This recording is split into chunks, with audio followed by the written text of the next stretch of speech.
CD7.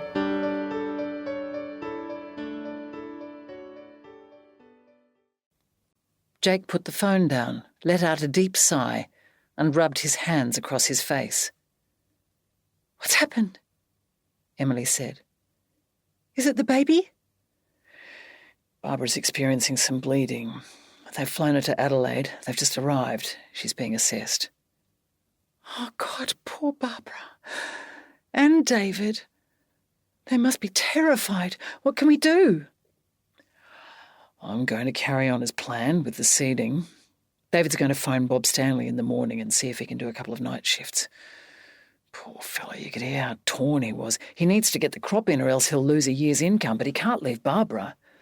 "No, that he absolutely cannot do," Emily said emphatically. "And she said she was feeling so much better today too." Emily added sadly, "She was even affectionately talking to her bump." "Yeah. Hopefully it's just a false alarm and everything will be okay." Hey, what about Sasha?" Emily asked. "He didn't mention her. I'll pop by on my way out to the paddock first thing and check she's got food and water. I'm sure David will know more in the morning. If they're going to be away for more than a few days, we'll bring her over here. But let's hope it won't come to that. Fingers crossed it's just a false alarm." They lay there in each other's arms, knowing they should get some sleep and that it would be nearly impossible now.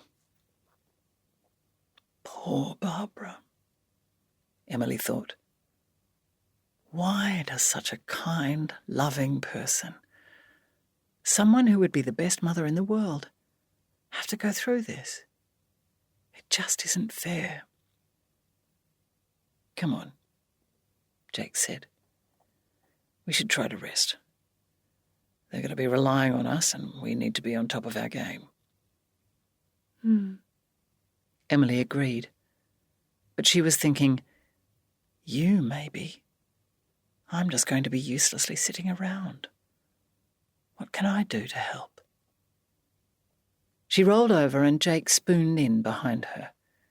She concentrated on saying the mantra, "Please let everything be okay for all of them," over and over in the hope sleep would come.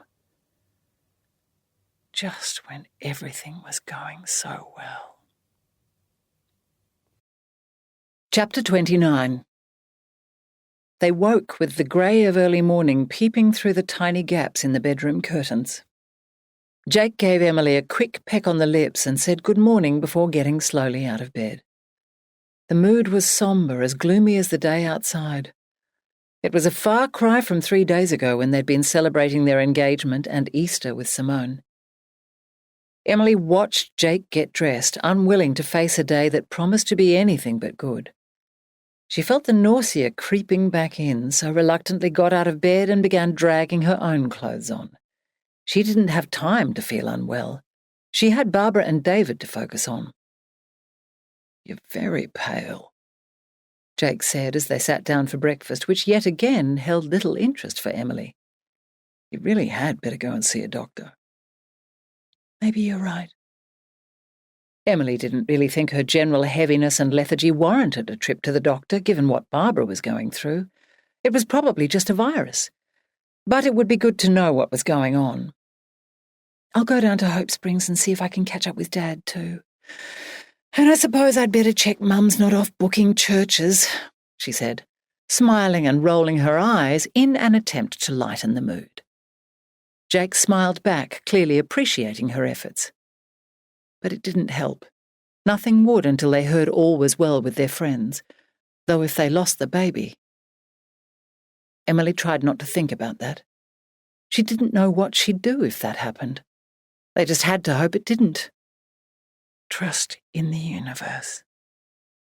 Though look how it had turned on Barbara and David. Emily packed sandwiches, some cake and a thermos of coffee and saw Jake off at the door with a lingering hug. Her heart was heavy as she watched him walk down the path and turn and wave at the gate. Grace, obviously sensing she was needed by her mistress' side, remained with Emily. She sat back down at the kitchen table.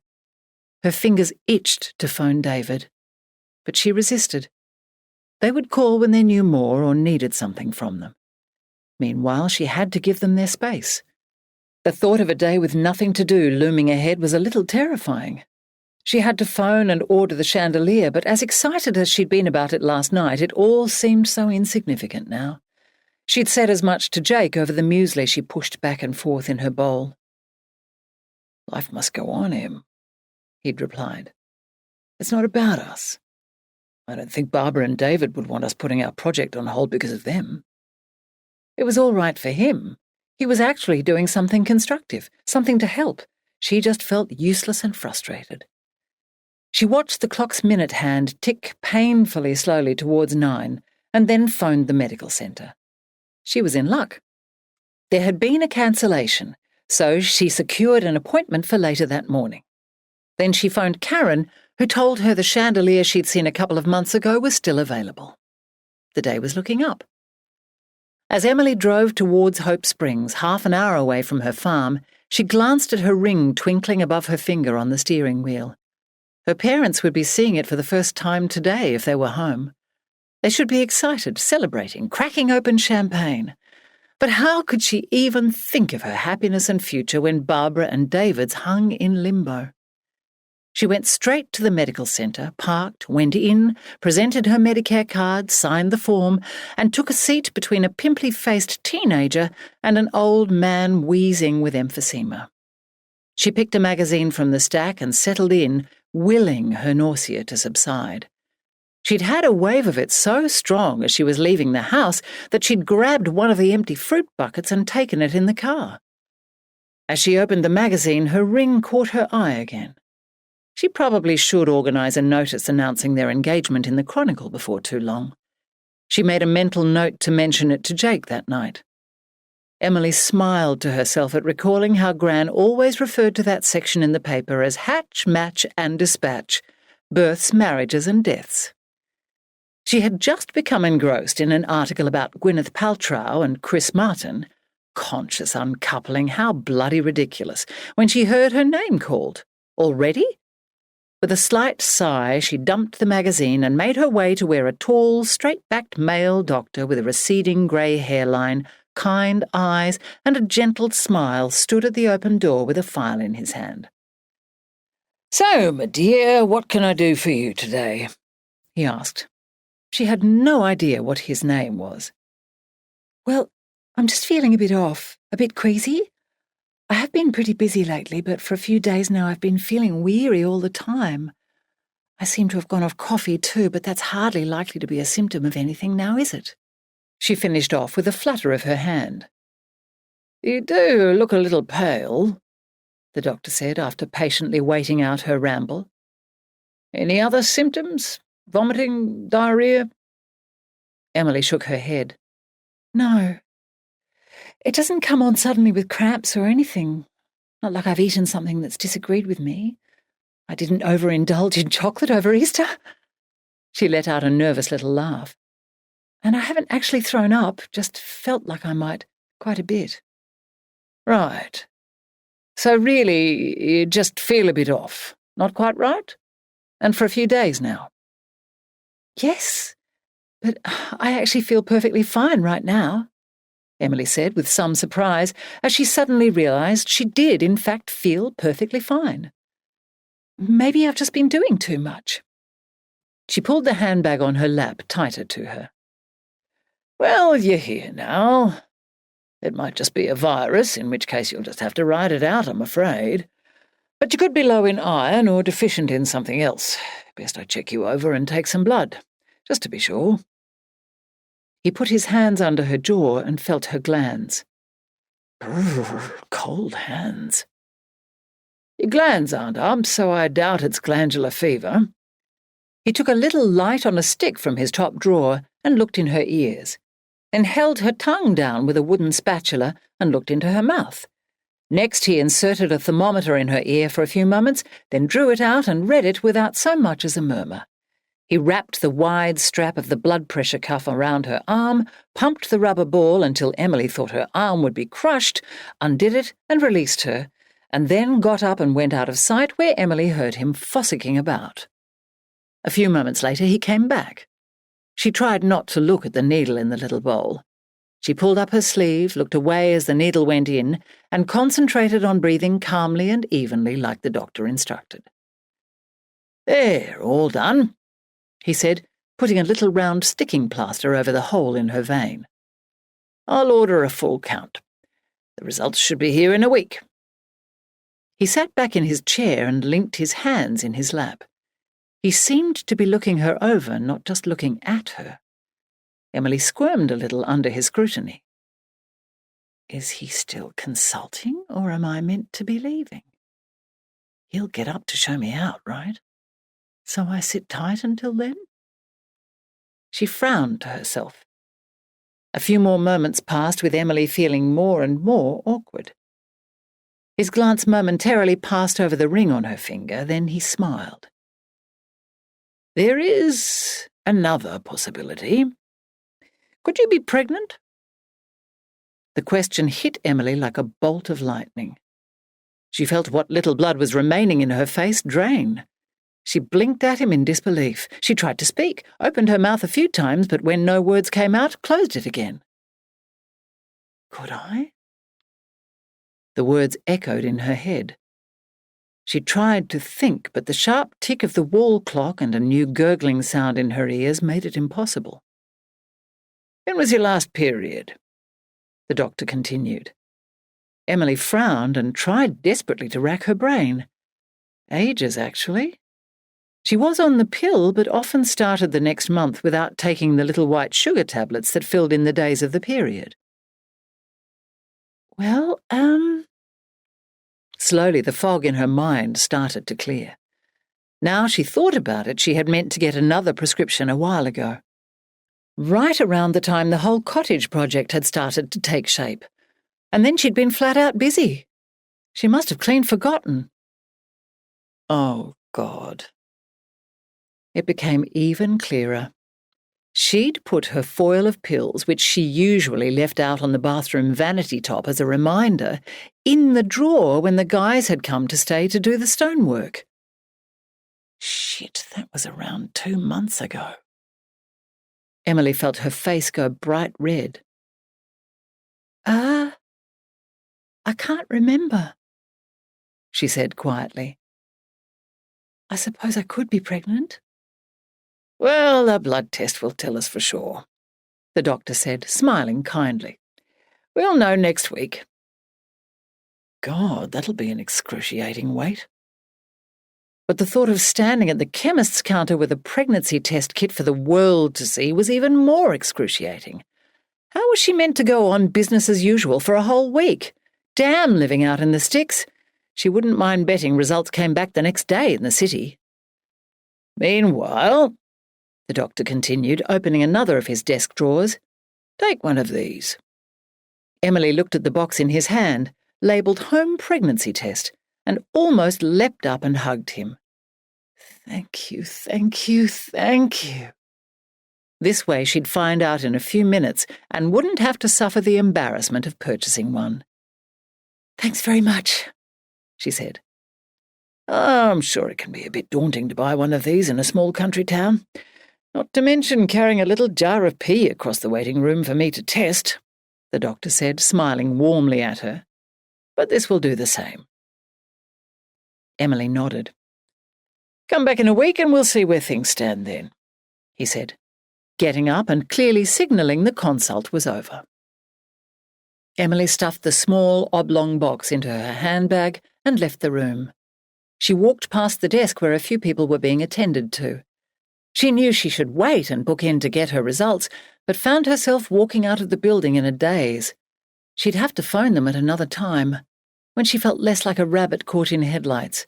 She had a strange, out-of-kilter feeling, as if her whole world had tilted on its axis.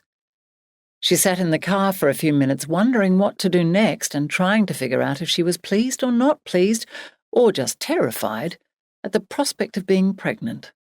All of the above, she decided. She thought about going back into the medical centre to use the loos to pee on the little strip.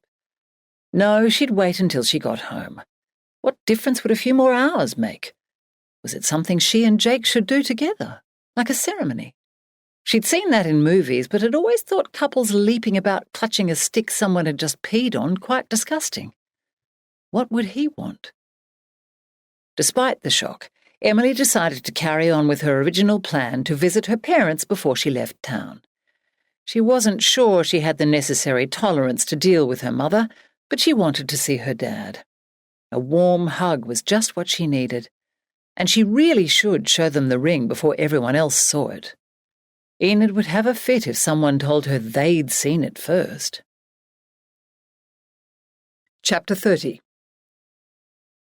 Emily took a deep, fortifying breath and got out of the car, dragging her handbag from the passenger seat as she went. She rang the doorbell and waited, choosing to ignore the usual custom of just entering.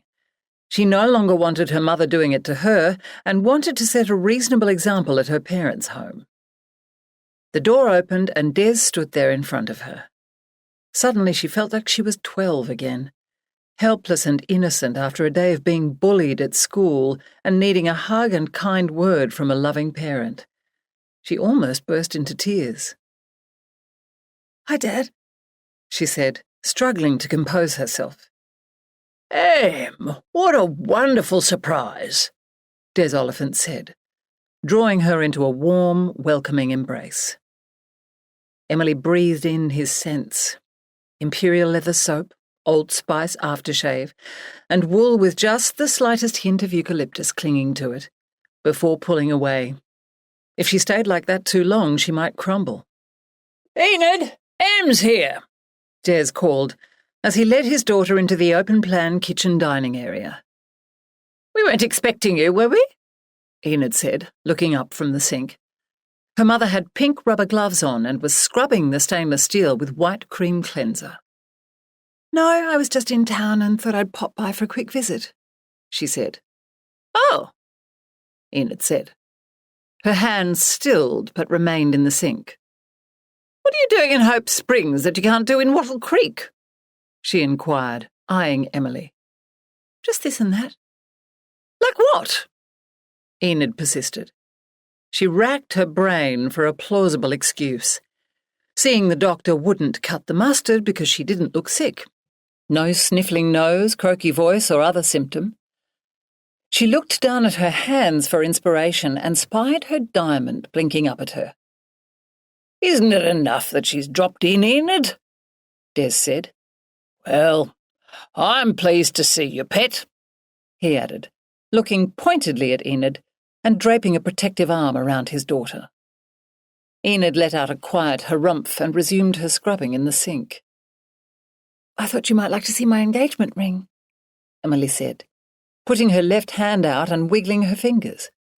"Oh, yes, please," Des said, grasping her hand mid-wiggle. "Oh, what a beauty. It's lovely. Look, Enid."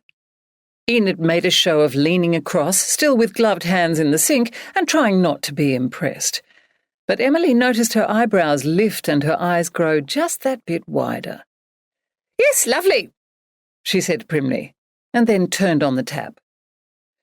"Right, well, who's for a cuppa?" Des asked. "Do you have anything herbal, like peppermint or something?" "But you always have regular tea, coffee, or Milo," Enid said, looking at her suspiciously. Emily was half expecting her to add, "What, too good for your usual now you're sporting a large diamond, eh?" "Come on, Enid, give the girl a break. She wants something different. It's a free country. Let me check. I do vaguely remember seeing some peppermint in there. It came as part of a Christmas hamper from the Greens last year," Des said, and made his way across the kitchen. Emily stood at the end of the bench while her mother continued to give the stainless steel sink all her attention. At her hip was her handbag, where the pregnancy test kit was practically burning a hole through the leather. As the silence went on, punctuated only by the sound of her father fossicking in the large pantry cupboard, Emily grew more and more restless. "Ah, found it," Des said, and reappeared clutching a small cellophane packet with tightly packed green envelopes inside it. "Will this do the trick?" "Perfect, thanks, Dad," she said, offering him a warm smile. Well, that was what she was going for. It might have come out more as a grimace. "Excuse me, Enid," Des said as he held the kettle near the sink and swivelled the spout of the tap around to fill it. Enid reluctantly stepped aside and he turned on the water. "Do you mind if I just use the loo?" Emily said. "Of course not, pet. You don't need to ask. Go right ahead," Des said. "Are you sure you're okay? You look a little green around the gills." "I'm fine," Emily said. She rushed past her mother, who was now using the dishcloth to wipe away imaginary drips from the bench top. She shut the toilet door behind her and sat down while letting out a huge breath. Why does it have to be so hard? Was Enid still angry with her about not wanting a wedding? Well, she'd have to damn well get over it, because Emily was not giving in, not this time. Anyway, would Enid still want to parade her daughter around if she was sporting a prominent baby bump? The thought of her quickly backpedaling from organising the wedding almost made Emily giggle. With shaking hands, she drew the long box out of her handbag. She read the instructions, pulled out one of the 2 foil-sealed packets, and opened it. Holding the test stick, she reread the instructions and tried to commit to memory if 1 line or 2 pink lines meant she was pregnant. But her brain was failing her. She undid her jeans, pulled everything down, and tried to position herself over the white stick just inside the toilet bowl. "Please don't get pee everywhere," she begged, as she tried to let out just a small amount. Oh, yuck. Gross. Rather than just a nice little targeted dribble on the stick, she'd managed to wee all over her hand. A few wayward drops fell on the seat as she brought it up to eye level. Apparently she had to wait 5 minutes for the reading. How was she going to get away with being in here for that long without another inquisition? "Are you all right in there?" Emily cringed at hearing her mother's voice. She rolled her eyes. She's like a bloody heat-seeking missile. "Yes, fine, coming," she called back, looking around desperately. She yanked a few tissues from the floral plastic-covered tissue box matching the soap dispenser and toilet brush holder and quickly wrapped the stick in them. As if it could get any grosser, she thought, holding the wad with the tips of her fingers. With her nose turned up in distaste, she pushed it into her handbag along with the remaining stick in the box and did up the zip. She carefully wiped the seat, rearranged her clothing, flushed the loo, and washed her hands. Drying her hands on the coordinating hand towel, she composed herself in the mirror. Emily opened the door to find her mother standing on the threshold and got such a fright she leapt back slightly and almost dropped her handbag. "God, Mum," she said, bringing a hand to her chest. "All yours," she said brightly, and quickly made her way back to the kitchen where a steaming mug of peppermint tea awaited her on a coaster on the table. "Everything all right, pet?" Des asked, looking up from his own mug. "Yes, thanks, fine." "It really is the most beautiful engagement ring," he said, nodding at Emily's hand. "Congratulations again. He's very lucky to have you." "Thanks, Dad. I think I'm pretty lucky too. I can't believe he actually asked you." "Shows a lot of respect in my book. I did feel bad about keeping it from your mother, and I'm not entirely off the hook yet. But I couldn't have a... Well, she can be so..." He gave up with a shake of his head and picked up his mug. "I know," Emily said, following suit. As she sipped her tea, Emily couldn't decide if she was hoping the little white stick would turn out to be positive or negative. She wasn't afraid of what Jake would say if she was pregnant. He definitely wanted kids. And they were engaged, so it wasn't as if they weren't committed. But she did feel very jittery about the reality of being pregnant, all the awful medical things she'd heard about. And oh God, if Barbara lost her baby after such a battle only to find Emily had accidentally got pregnant and all was well... "You haven't been overdoing it, have you?" Des quizzed her again. "You're looking awfully pale." "Just a little washed out. You're probably right. Just been doing too much." "Oh, I'm not surprised. You had a lot of work taking care of all those men, and the project certainly has come along quickly. It has. We're already starting to put the guest list together for the opening party. Oh, and Jake's sister Simone has agreed to be my first artist, Emily said proudly. I didn't know Simone was an artist, Enid said, returning to the room with her handbag. Not that I know anything about her, she added. Emily ignored the pointed comment. Well, she dabbles, mainly in acrylic at the moment. She's got some gorgeous, large, bold floral pieces in her home, but this will be her first ever exhibition. Sounds very modern. I'm not sure I like the sound of them. And do you think that's wise, Emily, if she's completely unknown? Enid said. She's very talented, just chose a different career path. All the famous artists had to start somewhere, Mum, and I like the idea of helping her. How wonderful that you can give her the opportunity to shine in public. I look forward to seeing her work, Des said enthusiastically. Thanks, Dad. Well, it sounds like an awfully big risk to me. I hope you know what you're doing, Enid warned. Emily tried hard to not roll her eyes. Oh, I forgot the biscuits, Des added, getting up. No, don't bother. I'd better get going anyway, Emily said. She drained her mug and stood up.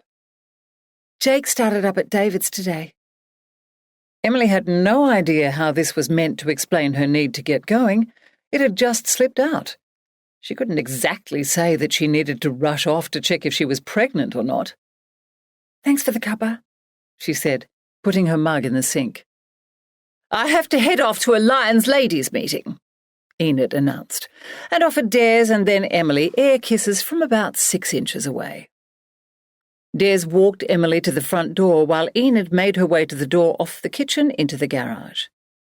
Bye, Dad, she said into her father's neck as he hugged her goodbye.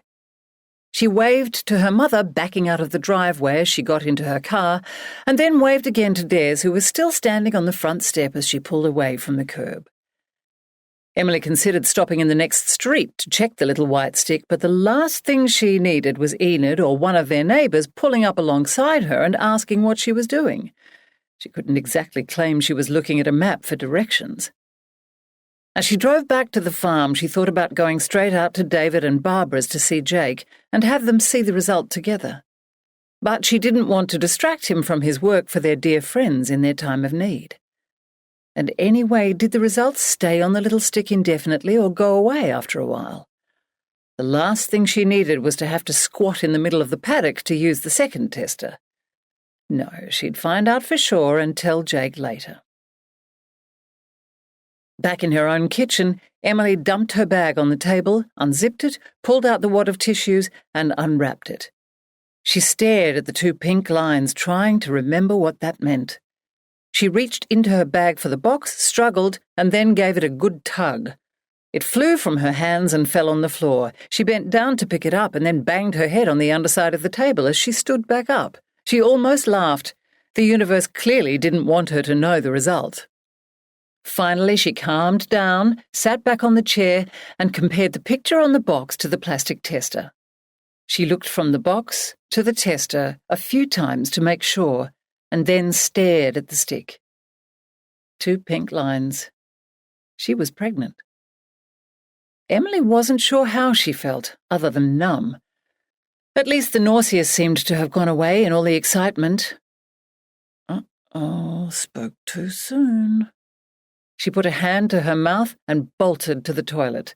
This time she actually threw up. She flushed the loo and washed her face in the bathroom next door. As she did, she stared at herself in the mirror. What was she expecting to see? That she looked completely different as a result of what she'd just learned? Probably. She laughed at her ridiculousness. Sure, 1 pea on a little white plastic strip had totally changed her life, but she didn't actually look any different than she had 5 minutes ago. She was almost disappointed. Where was the radiant glow? She went back to the kitchen and put the kettle on, as much for something to do as wanting to actually consume anything. As the machine hissed into life, she thought about the magnitude of what she had just learnt. Was she ready to be a mother? At the barbecue back in February, she'd held Steve and Grant's babies and just felt paranoid about dropping them. She'd felt nothing remotely like maternal stirrings inside her. So, no, she probably wasn't ready. But who is? Did she want a child? Maybe. Though the timing wasn't exactly perfect. In a few months she was opening a gallery and would be run off her feet keeping track of a new business. The timing is never perfect. You'd better be a quiet one or else Mummy won't cope, she told her stomach. Lots of sleeping, little one. She thought of her own mother, wondered how Enid had felt when she had learnt about her pregnancy with Emily. But of course that was different. She had been married. She'll have a fit at me getting pregnant out of wedlock. Would Enid be the cold, children should be seen and not heard style of grandmother? Or would she surprise them all and be the warm, doting mother figure Emily had never had?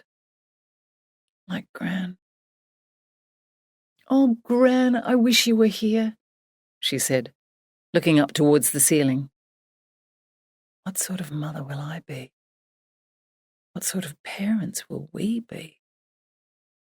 She suddenly had the overwhelming urge to tell Jake. Chapter 31. Emily drove through Barbara and David's yard, past the house and the shearing shed, and on down to where she saw her bright, shiny blue ute parked near some equipment a couple of 100 metres ahead in a small paddock of old silvered stubble.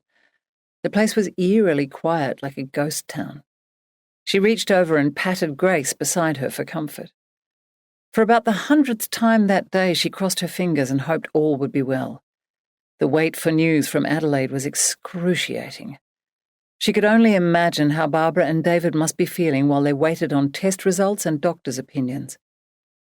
She made her way slowly, not much more than a walking pace, letting the car roll down the slight decline, following the smooth, worn earth track cut deep from sheep and vehicle movement over the years. Jake's green tractor was creeping its way along the far side of the next paddock. It must be a big paddock. He was only on his first lap. She didn't want to sit for too long pondering and worrying about Barbara and David and how Jake might react to her news, but she had no choice. She'd have to hope he'd see her car and pull up.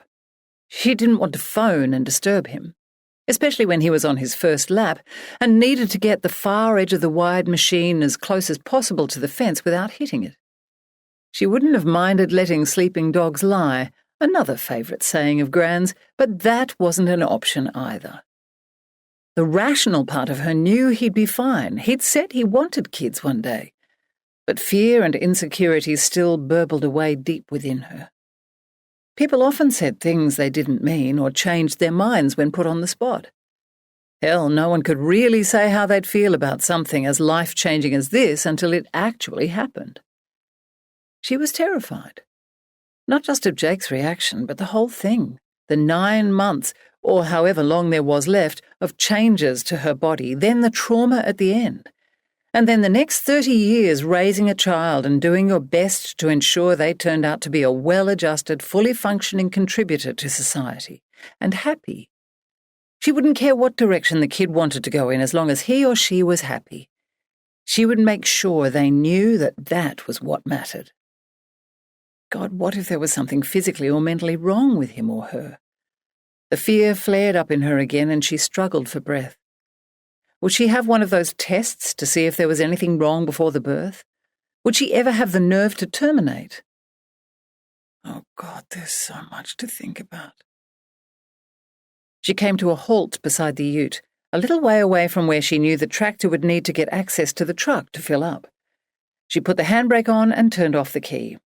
Her heart was racing. At least she had Jake to share the load with. Hopefully he would be happy about it.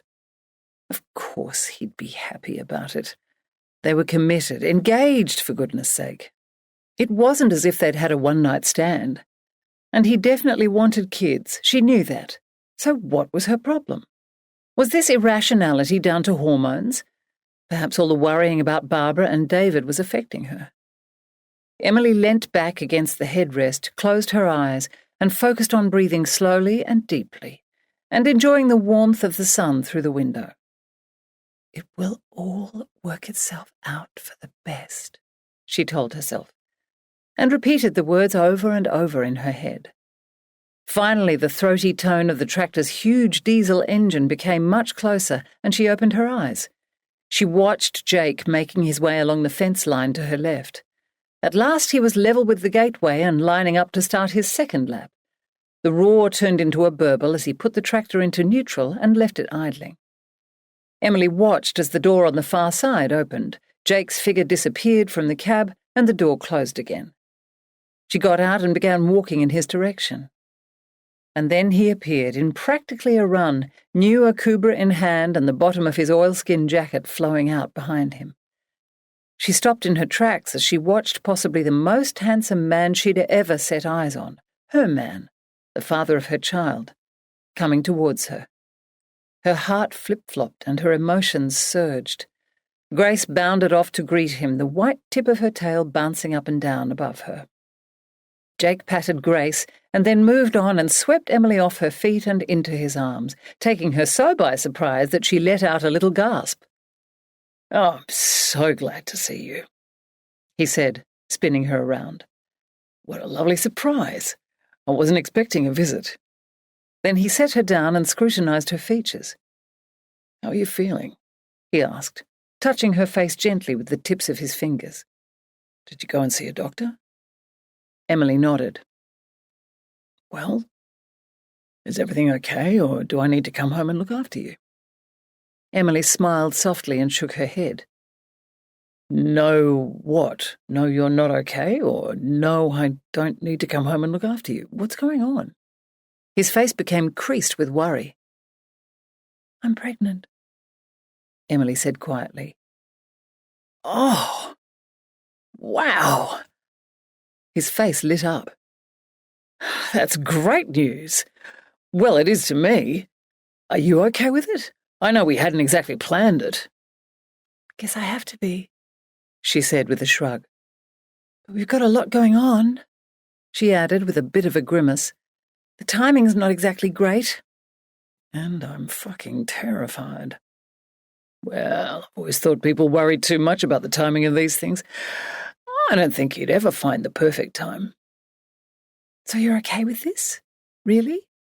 "Of course. I think it's wonderful news. Seriously," he said, looking intently into her eyes. "Oh, wow," he said, picking her up again and holding her tight to him and kissing her. "Sorry, I'm probably crushing the little one," he said, and carefully set her back down. "I'm not sure there's much there to crush yet," Emily said. "So, how far along are you?" "No idea. The doctor took some blood and I've just done one of those pee-on-the-stick test things. And that's all I know at this point." "Ah, so the whole district already knows," he said, grinning cheekily. "Thankfully I didn't have to go into the chemist to buy one. The doctor gave it to me. It seems they've figured out small country towns hold no privacy." "Fancy that," Jake said lightly. "So," he continued, "did the pill fail? I thought it was meant to be 99% effective." "Probably is if you remember to take it," she said sheepishly. "Oh, right." Emily explained where she might have gone wrong. "Whoops," Jake said, grinning. She smiled back and let out a small sigh. All would be well. Jake was genuinely excited about it. His eyes were even sparkling. "So, are you okay with it?" he asked. "You don't exactly sound over the moon." "I'm probably in a bit of shock, and to be honest, I'm scared." "Of what?" "Everything. Getting fat, being sliced open or ripped apart, never enjoying sex again, being a crap mother, not actually liking it." Emily became breathless. She was getting a little hysterical, but couldn't stop. "I don't feel the least bit warm and fuzzy and maternal," she wailed, tears spilling over. "What if I'm a terrible mother?" "Hey, don't cry," he said, wrapping his arms around her. "You'll be fine. We'll work through it together. Like you said, it's a shock. That and what's going on with Barbara and David is pretty traumatic. But what if I'm cold and horrible like my mum is with me? You're nothing like Enid, Emily. There's more than one type of mother. I've had women friends who've said they never felt maternal.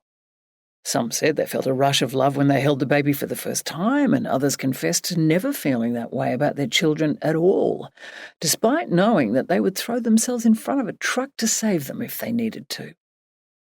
You feel what you feel, you can't control that. Don't beat yourself up. I'm sure Enid loves you in her own way. She might not have been the warm, demonstrative, loving mother you wanted, but I'm sure she would have done anything to protect you, he said, smiling sympathetically and stroking her hair.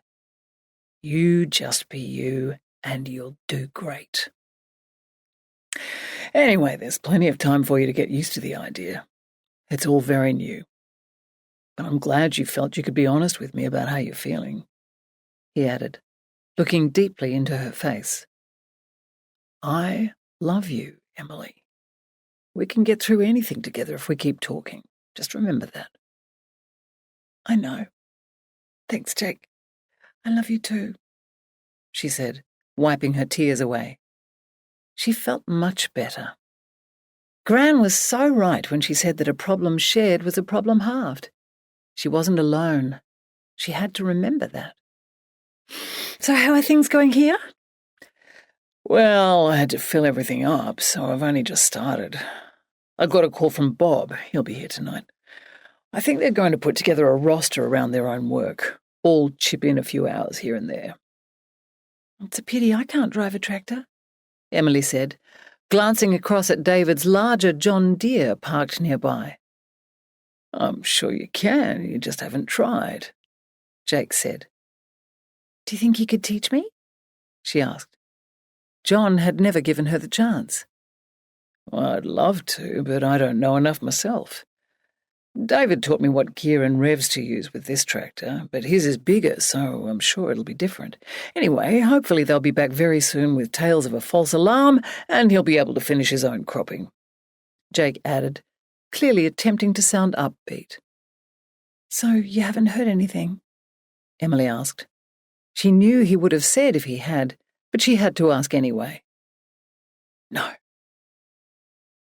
After a pause that neither of them knew how to fill, Jake changed the subject.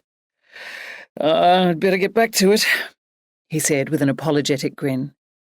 Yes, you go, Emily said, pecking him on the lips and then making shooing motions with her hands. Thanks for coming up and telling me straight away, Jake said. And don't worry so much. I think it's great news, he added, giving her a quick hug. He blew her a kiss and strode off. Have fun, she called, as Grace trotted after him. After a few more steps, he stopped and turned. Okay if she comes with me? He asked, nodding at the dog. That's fine, Emily called back and waved. You have fun too, Gracie. She stood with her hands thrust deep in the pockets of her thick, fleecy jacket, suddenly aware of the icy wind rushing around her. She normally enjoyed watching him drive off, in command of the big, powerful machine. It was so manly. But she was getting really quite cold. What was taking him so long? Emily waited a few more moments and then got back into the car to wait. Maybe he was checking the air seeder or something. But he was taking ages. And then Jake's long, lean frame appeared behind the machine and he was walking back towards her with Grace beside him. This time his stride was slow and heavy. What was wrong? What could have happened in the last minute and a half? Had he suddenly realized the impact of them bringing a child into the world?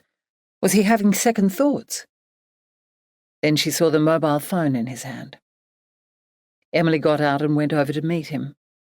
His face was ashen, his lips fixed in a grim line. Gone were the bright, cheery features, the happiness and excitement twinkling in his eyes. David just phoned, he said, standing in front of her. Barbara lost the baby.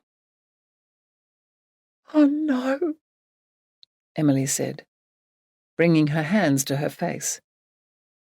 She looked up at him, his features blurring as the tears filled her eyes. Jake drew her to him and they clung to each other. Emily began to sob, letting go of all the tension, nervousness, fear, and sadness. Amid her sobbing, she felt Jake begin to shake as well. He too was crying. They stood there for a few minutes, wetting each other's shoulders until the tears slowed to a trickle and the raw emotion had subsided. They parted and looked into each other's tear-stained, shattered features. "How are we going to tell them our news? They'll be devastated," Emily said quietly, her chin quivering. "I have no idea," Jake said, shaking his head slowly. "I'm sure they'll put on a brave face and say they're happy for us, but it will tear them apart too," Emily said. "I know," Jake said, now running a hand through his hair. "It's all too soon. Perhaps when the dust settles," he said, a little helplessly.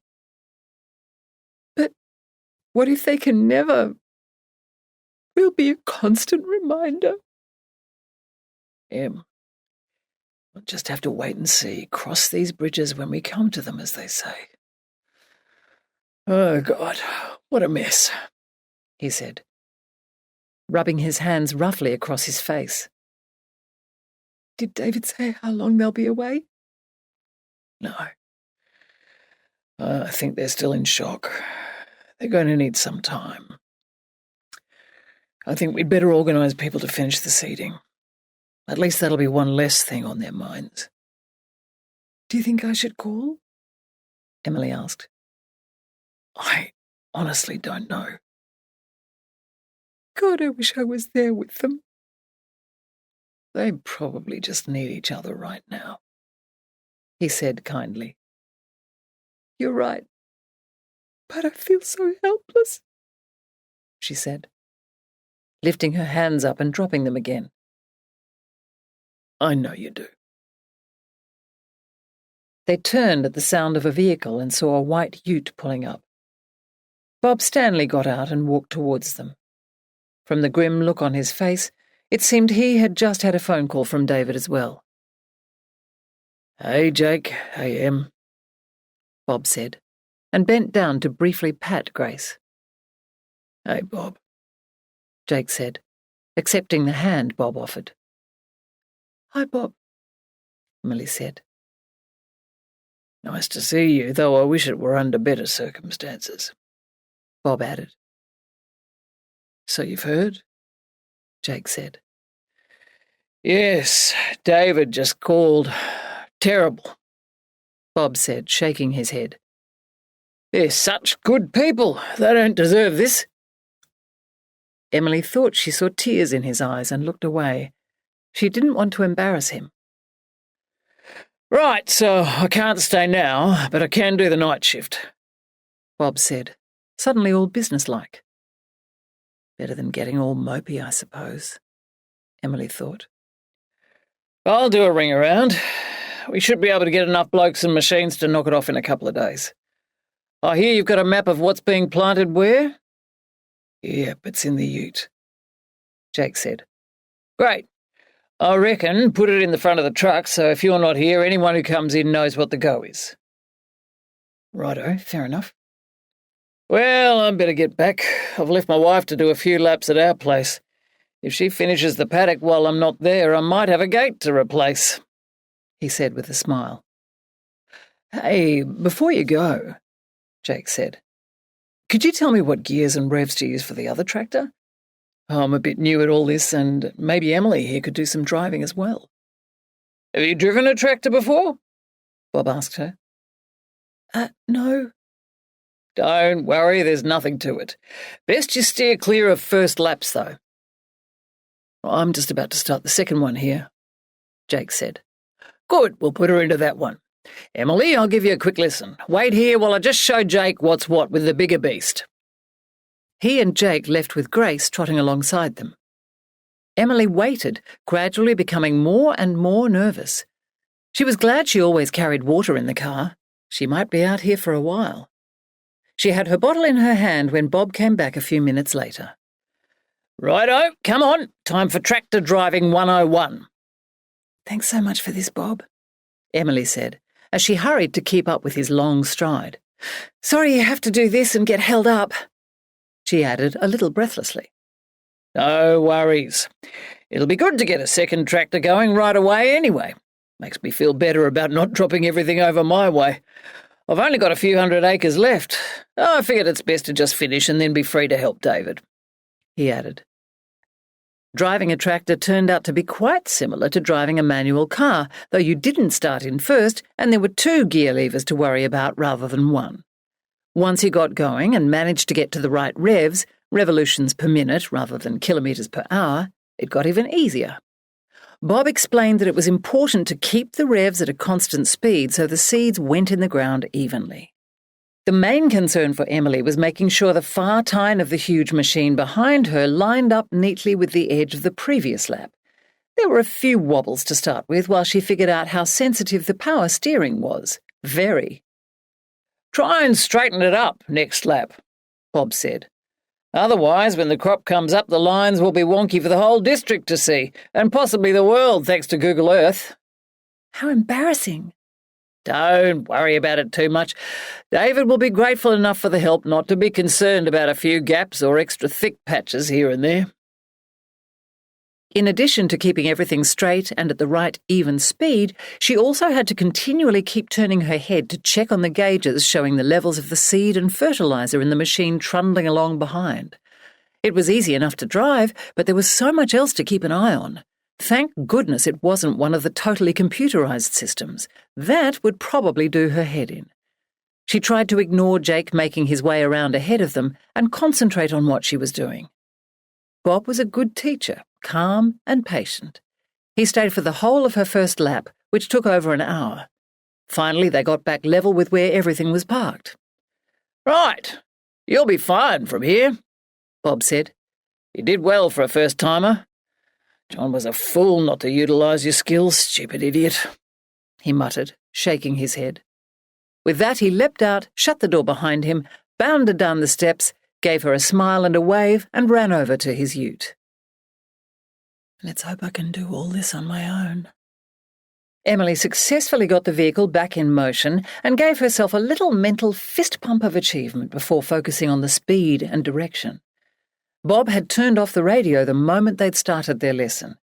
She would have liked to turn off the UHF and shut out the annoying chatter that seemed to have suddenly picked up, but it was her lifeline to Jake across the way. She just had to do her best to block it. You there, Em? His voice rang out clear amongst the chatter. Got the hang of it okay? Yep, she said, after retrieving the handset from its hook. You're doing well, he said. Thanks. It's not nearly as hard as it looks, is it? It's actually quite good fun. Tell me that when you've driven 50 laps. He laughed. I'll leave you to concentrate. Thanks. She hung up the hard plastic handpiece and returned her attention to the dials inside the cab, lines of freshly sown earth on the ground, and gauges and levels on the huge machine behind her. 3 hours later, the only parts of the paddock not a rich chocolate-brown colour were the small sections in the corners that got missed with each lap as the wide machines swept around. Emily had often heard mention of headlands on the UHF in the house while married to John. Now she finally understood what they were referring to. Bob had explained that because the big machines couldn't do really tight corners, a gap was left as you swept around the bend of the corner. These were the last parts of the paddock to be done. It was quite fascinating now she was actually a part of it. Once all the laps had been done and all that was left were the gaps radiating out to each of the corners, you drove out one corner, turned around, but being careful not to turn too sharply, and headed back the other way. Thanks to Bob's instructions, Emily knew exactly what Jake meant when he told her to just drive out the first one and leave the rest to him. It was rough driving across the furrows, and she was a bit shaken up by the time she got back to the gate and stopped. But she felt an incredible sense of achievement. For 3 hours she'd had something to concentrate on other than Barbara and David, and her guilt around her own change of circumstances. For 3 hours she'd been doing something concrete and practical to help, rather than sitting around feeling helpless.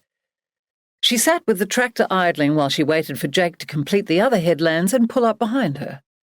Bright orange late afternoon sun streamed in the windows. Jake leapt up the steps beside her and opened the door and leaned in. He must have left Grace in the other tractor. "How was it?" he asked, after giving her a kiss. "Good, but not exactly relaxing. There's so much you have to keep an eye on." "It gets easier. You did great," he said. "Well, we'll see how wobbly David's crop comes up," she said with a grimace. "I'll take it through the gate for you. It's a bit of a tight squeeze." Emily vacated the comfy seat and let Jake sit down.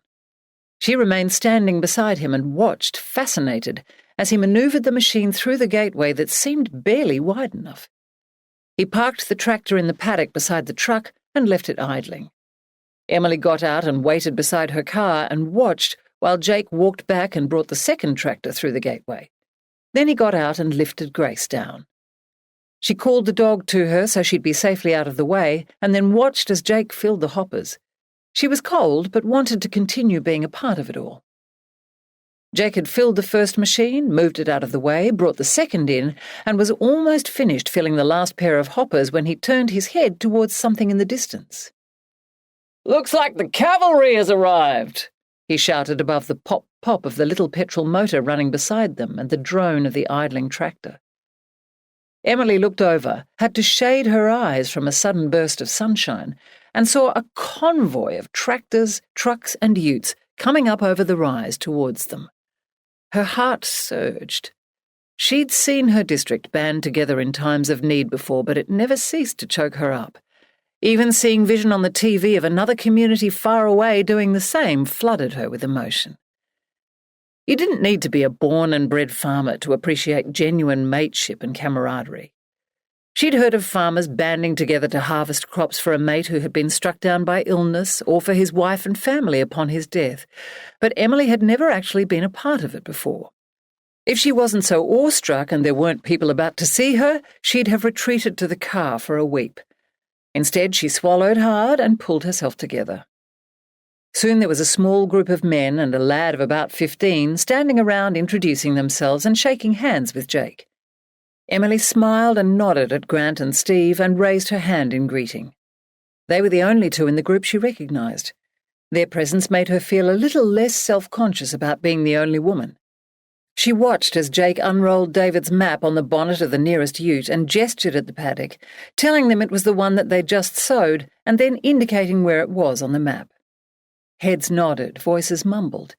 Emily felt a part of it, but also separate. But she didn't mind. She was suddenly feeling very weary. The day was catching up with her. She turned at hearing a voice very near. "Okay if I drive your tractor?" the young lad asked shyly. She blinked, frowned slightly, and then nodded. Of course it was actually her tractor, just like the farm and all its equipment.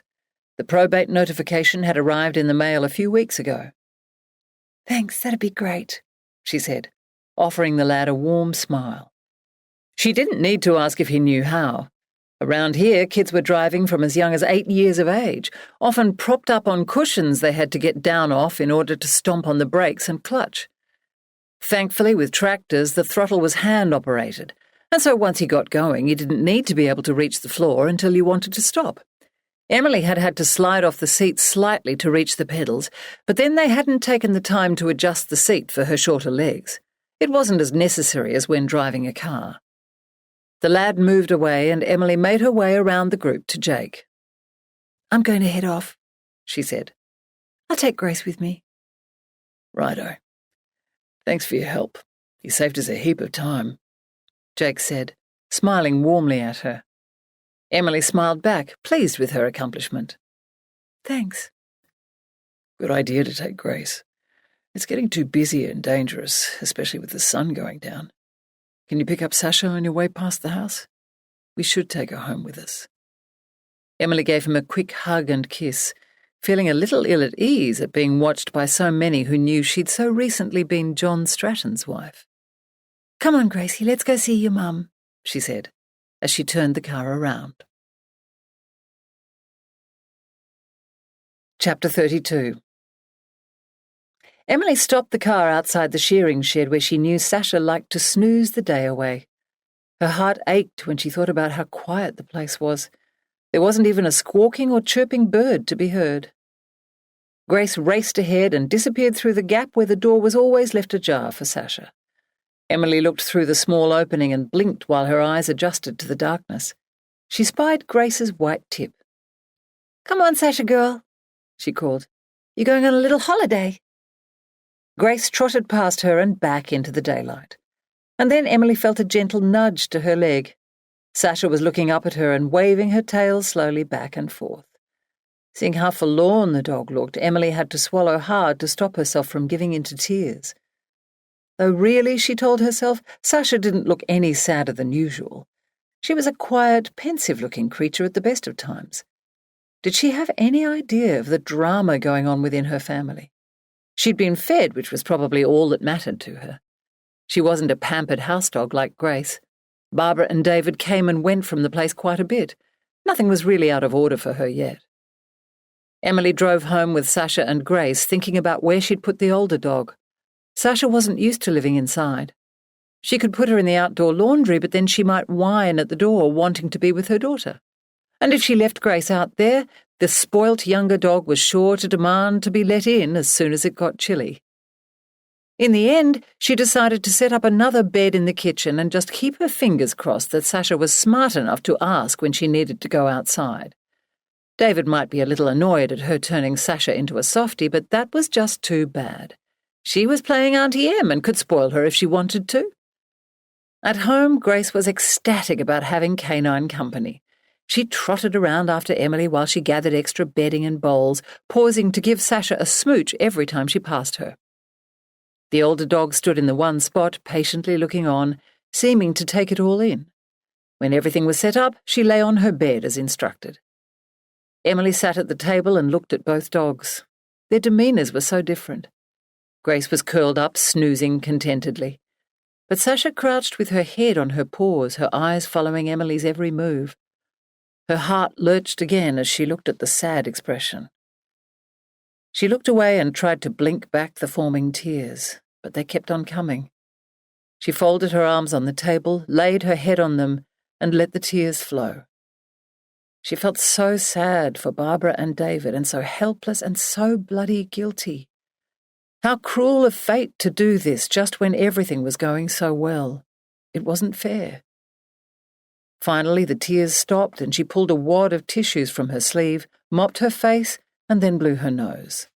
The two dogs were sitting at attention, heads identically cocked in concern, looking at her. Wanting to feel a little less disconnected, she picked up the phone, found David's number, and dialed. Her heart pounded slowly and heavily while she waited for it to start ringing. It was answered straight away. "I am," David said. "Oh, David, I'm so sorry. I was out at the farm and Jake told me." "We're pretty shattered." He sounded like every word was a huge effort to get out. "I wish there was something I could say." "I know. There's nothing anyone can say. We just have to do our best to get through it. At least we have each other," he said, sounding less than convinced. "How is Barbara doing?" Trying to put on a brave face. You know how she is. I'm really worried about her, Em. She won't talk about it, to me or anyone. "Would she talk to me, do you think?" Emily asked. I tried to suggest it, but I think she's still too shocked. "Would it help if I came over?"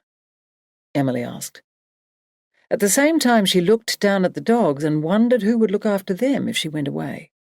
It was too much to put on Jake while he was busy with the cropping. And while her father would happily take over, her mother would have a fit if she even suggested having a dog in her house. Enid Oliphant did not do pets, inside or out. It's lovely of you to offer, but it's a hell of a long way to come. "I wouldn't mind," she said. I know you wouldn't. We'll be home in a few days. Until then, I'm hoping she'll agree to see the counsellor here. And what about you? She hoped David wasn't ignoring his own needs whilst keeping it all together for both of them. I've already seen him, David said. It helps to talk. I've just got to convince Barbara of that. Well, if anyone can, you can, Emily said lamely. So how are things with you two? David asked, taking her by surprise. Us? We're just worried about you guys, she said. I hear you've had a go at driving your first tractor. Well done. Emily smiled despite herself. How could you possibly know that already? Bob rang just before. He said you did really well. You'll see just how well or otherwise when your crop comes up, Emily said, allowing herself the tiniest chuckle. Indeed we will. I really appreciate everything you guys are doing. Words can't really express. Emily sensed him choking up and cut in. It's our pleasure, David. We'd do anything for you guys. I just wish we didn't have to. Not like this, she said, choking up again herself. She swallowed hard and cleared her throat. I hope you don't mind, but I've got Sasha here with me. Turning my dog into a softie, I suppose? She could tell he was smiling. Yep, good luck turfing her back outside when you get home. David let out a small laugh. Oh, well, worse things happen at sea, he said. A heavy silence enveloped them. I'd better let you get back to Barbara, Emily finally said. Please give her my love and tell her I'm thinking of her. You both, every second. If there's anything at all you need, just let us know. Thanks, Em. You're a gem.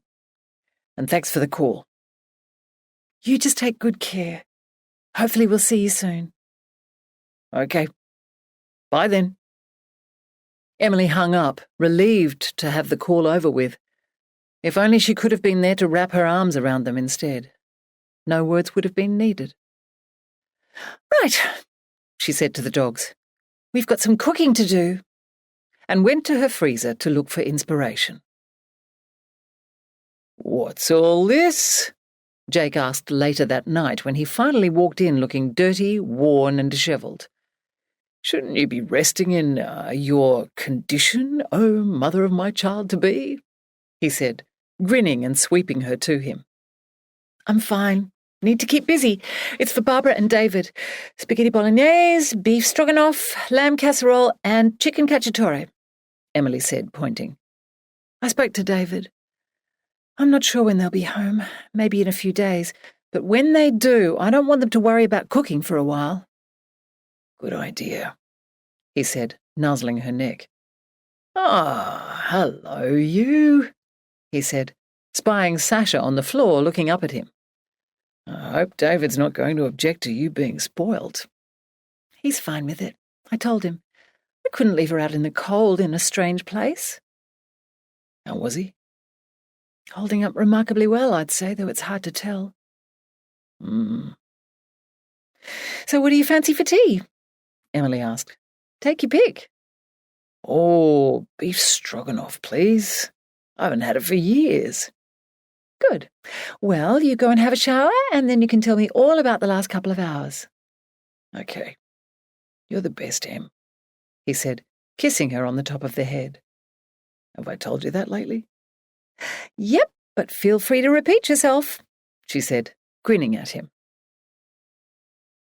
The next morning, after a quick trip into Wattle Creek, Emily drove home with a boot full of groceries and enough ingredients to bake a small mountain of cake and biscuits for Barbara and David. Thankfully, she had arrived early enough to miss the older shoppers, who tended not to leave the house before 10, and later than those who popped in to fill lunchboxes before school. She practically had the supermarket to herself. She was relieved that no one stopped her to ask about Barbara and David. It was not her business to discuss. And with hormones messing with her emotions and causing her to cry at the drop of a hat, she didn't want to embarrass herself by crumbling in public. That wouldn't help anyone. As she passed the bakery, she remembered their first lunch there and began to miss Barbara all over again. They hadn't caught up for lunch for months. She'd been too busy with Jake and the cottage and everything. Now she wished she'd made more effort. Maybe Barbara would have been more at ease with the baby and everything, and... "Oh, dear little one," she told her stomach. "It's not your fault, but this is not going to be easy." Emily sighed. What should be an exciting time was anything but. She still wasn't feeling all gooey and maternal. She cared about the little being growing inside her, she really did, but she was also very concerned about how the news would affect Barbara and David. How could they possibly tell them? And when? What would poor Barbara think, watching Emily's belly growing bigger and bigger, knowing how close she'd come to having her own child, only to have it snatched away? "It's all a bit of a mess, isn't it?"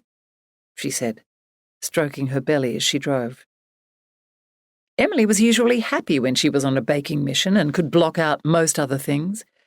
Today, though, the tasks that had become automatic over many years gave her too much space to think. Normally, that was a good thing. She'd worked her way through many a problem whilst rolling out dough, mixing cake batter, or dropping balls of soft biscuit mixture onto trays, pushing it flat with a fork, or poking cherries or almonds into the tops with a finger. Today, it just made her sad and worried. Some of the items she cooked were Barbara's favourites, and she was taken back to the day they had spent cooking up a storm for David's father's funeral and the CWA trading table. Today, the happy memories were tinged with sadness, so Emily didn't linger like she normally would, stretching out the enjoyable experience as long as possible. Whilst everything was cooling enough to package up, she checked her emails. There was a message from Simone. She opened it to see a beautiful image of arched shapes within a circle, the main colour being salmon pink.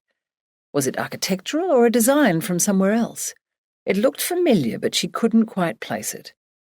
Being so different from the pieces Emily had previously seen, she was excited to know more.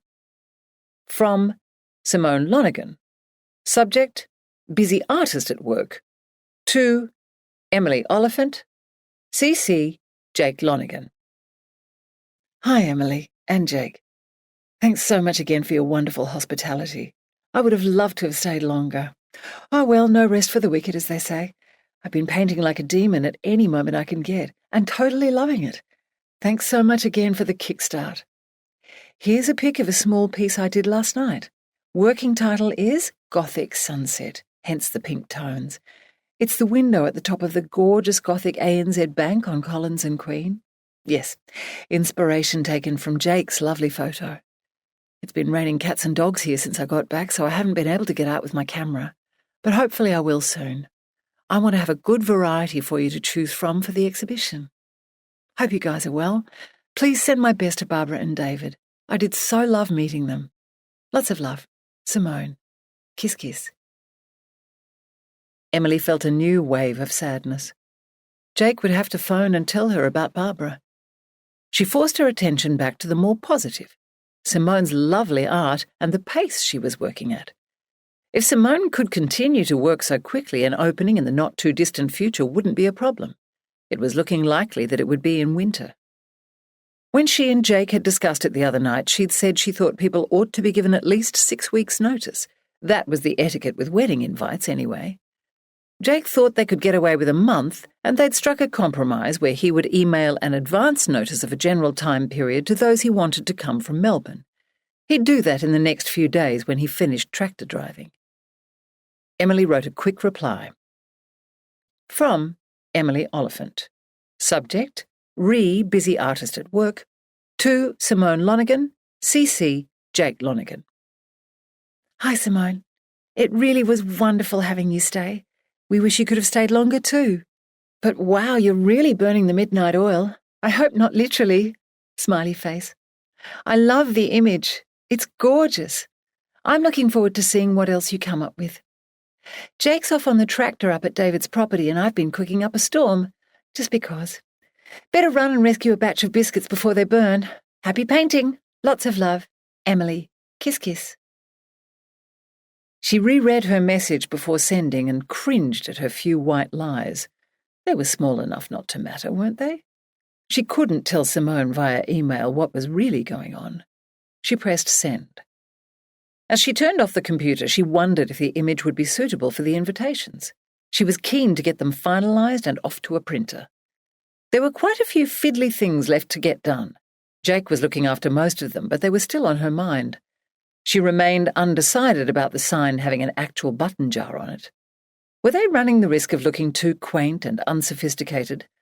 The last thing she wanted was to be mistaken for a hospital auxiliary shop selling tea cosies, lamingtons, and crocheted knee rugs in local footy team colours.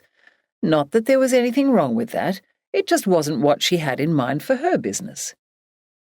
Jake kept assuring her the logo would be classy, but so far she was yet to see an actual design. Maybe just plain block lettering on a cream background might be better. Ruby red to match the glossy front door and other timber highlights, or perhaps on a gold background.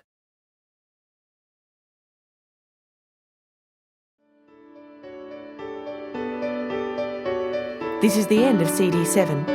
The book continues on CD 8.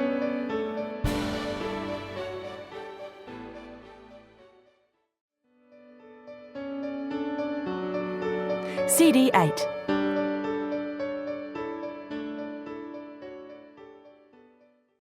Chapter 33. Emily pondered the sign as she drove out to Barbara and David's. The more she thought about it, the more she felt that they were overcomplicating things by including a logo. They should just stick with the plain and classic. The button jar, fine art and... Fine art and what? Bric-a-brac? No, too casual. Homewares? A bit too limiting. Knickknacks? Curios?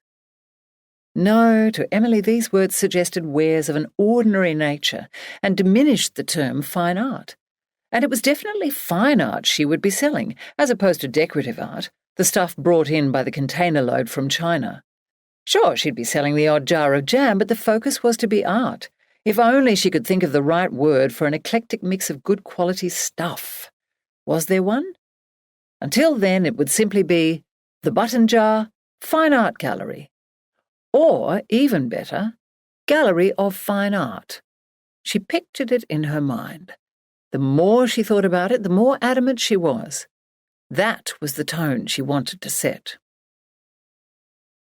She fought back the sadness as she entered David and Barbara's home. She unloaded her goods from the car into the fridge, freezer, and pantry. She tossed out the old milk and replaced it with a box of unopened Long Life. There was nothing worse than arriving home after being away and not being able to have a cup of tea or coffee. She could only imagine how they would be feeling coming home after this particular trip. It was clear they had left in a hurry.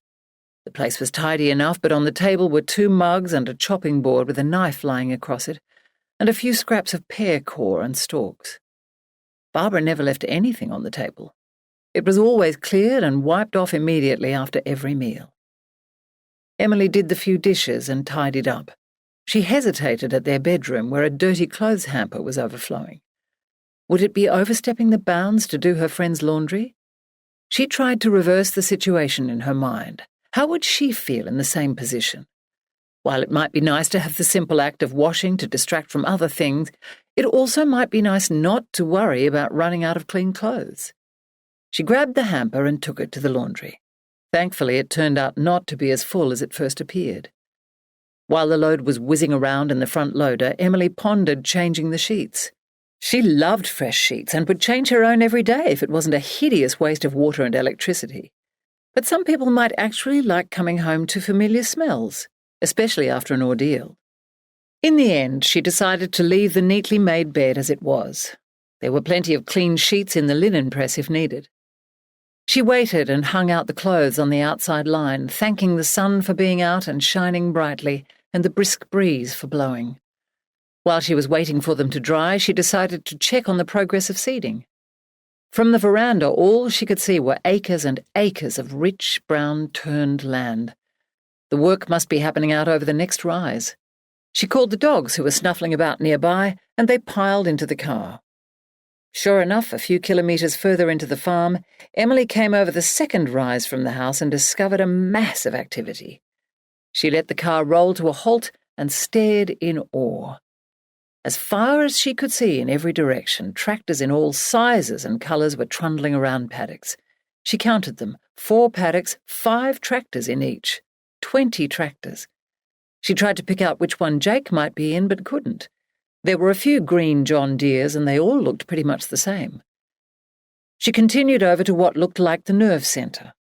There was a cluster of utes parked a little way from a line of trucks with seed and fertiliser bins on the back, and shiny metal field bins with augers sticking out of them. It was so well organised. Parked out of the way, she watched as a tractor came in and pulled alongside the front truck. A bloke ran over and pulled the cord to start the small motor to drive the truck's augers to fill the air seeder hoppers. It was fascinating to watch. In just a few minutes, that tractor was driving off and another, a red one this time, was pulling in. Emily got out her camera, told the dogs to stay, and exited the car. She walked around, being careful not to get in the way, and started snapping away. Then the bloke on the truck augers, the noisy little motor now silent again, called and waved her over. As she moved closer, she recognised Bob. She shook his hand. "Wow," she said. "What a production." Yeah, least we could do. Taking a few photos? "It's an amazing sight." Climb up here and you'll get a great shot right across the paddocks," he said, indicating the ladder on the back of the truck. "Okay, thanks." "Here, I'll take that while you go up," he said, holding out his hand for the camera. Not keen on heights, Emily carefully negotiated the ladder. She leant down and thanked Bob as he passed up the camera. "Wow, what a spectacular view." She gulped back a wave of intense emotion. Seeing the activity from ground level had been amazing, but up here it was awe-inspiring. She could see the brightly coloured, evenly spaced tractors making their way around the paddocks, all at the same speed, the patchwork of landscape changing colour behind them. She snapped away. When she was confident she'd got enough good shots, she handed the camera back down to Bob and carefully descended. "How was it?" Bob asked. "Brilliant. What an amazing turnout." "Yeah, you certainly tear through the acres with this many machines going. We'll be finished in a few hours." "Which one is Jake?" she asked. "Over there to your left. He's in David's John Deere. Young Stevie Richards is in yours still." Emily felt a surge of pride on Jake's behalf. Helping out here would mean he was accepted into the fold more quickly than he might otherwise have been, though he'd met lots of locals thanks to the cottage project. The district could be a little standoffish when it came to outsiders. It was often said that you weren't local until you were 3rd generation born and bred. That was if you were a farmer. Emily often thought townies needed 5 generations to earn their stripes, farmers being the dominant species. There seemed to be different rules for everything. "Okay, that's me again," Bob said as another tractor came in to fill up. "Catch you later," he said with a wave as he raced over and retook his position by the side of the truck. Emily got back in the car, but she couldn't make herself drive away.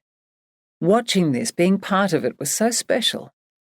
She sat there watching tractors coming and going and making their way around paddocks and lost all track of time. She was in a mesmerised daze when a tap on her window startled her. She smiled at seeing Jake and wound the window down. "Hey there," he said. "Hey there yourself." "What a sight, eh? I can't believe how many are involved now." "Yeah, it's amazing. I can't tear myself away," she said with a laugh. "I've been at the house doing their washing. I'm waiting for it to dry." Perfect weather for it. "Yes, thank goodness. Have you heard from David today?" "Not me personally, but Bob spoke to him late last night. They're planning to be back the day after tomorrow, hence the additional workforce."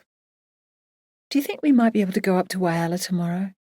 She wanted to pick up the chandelier and sort out an outfit for the opening before Barbara and David got back, so she would be close at hand if needed.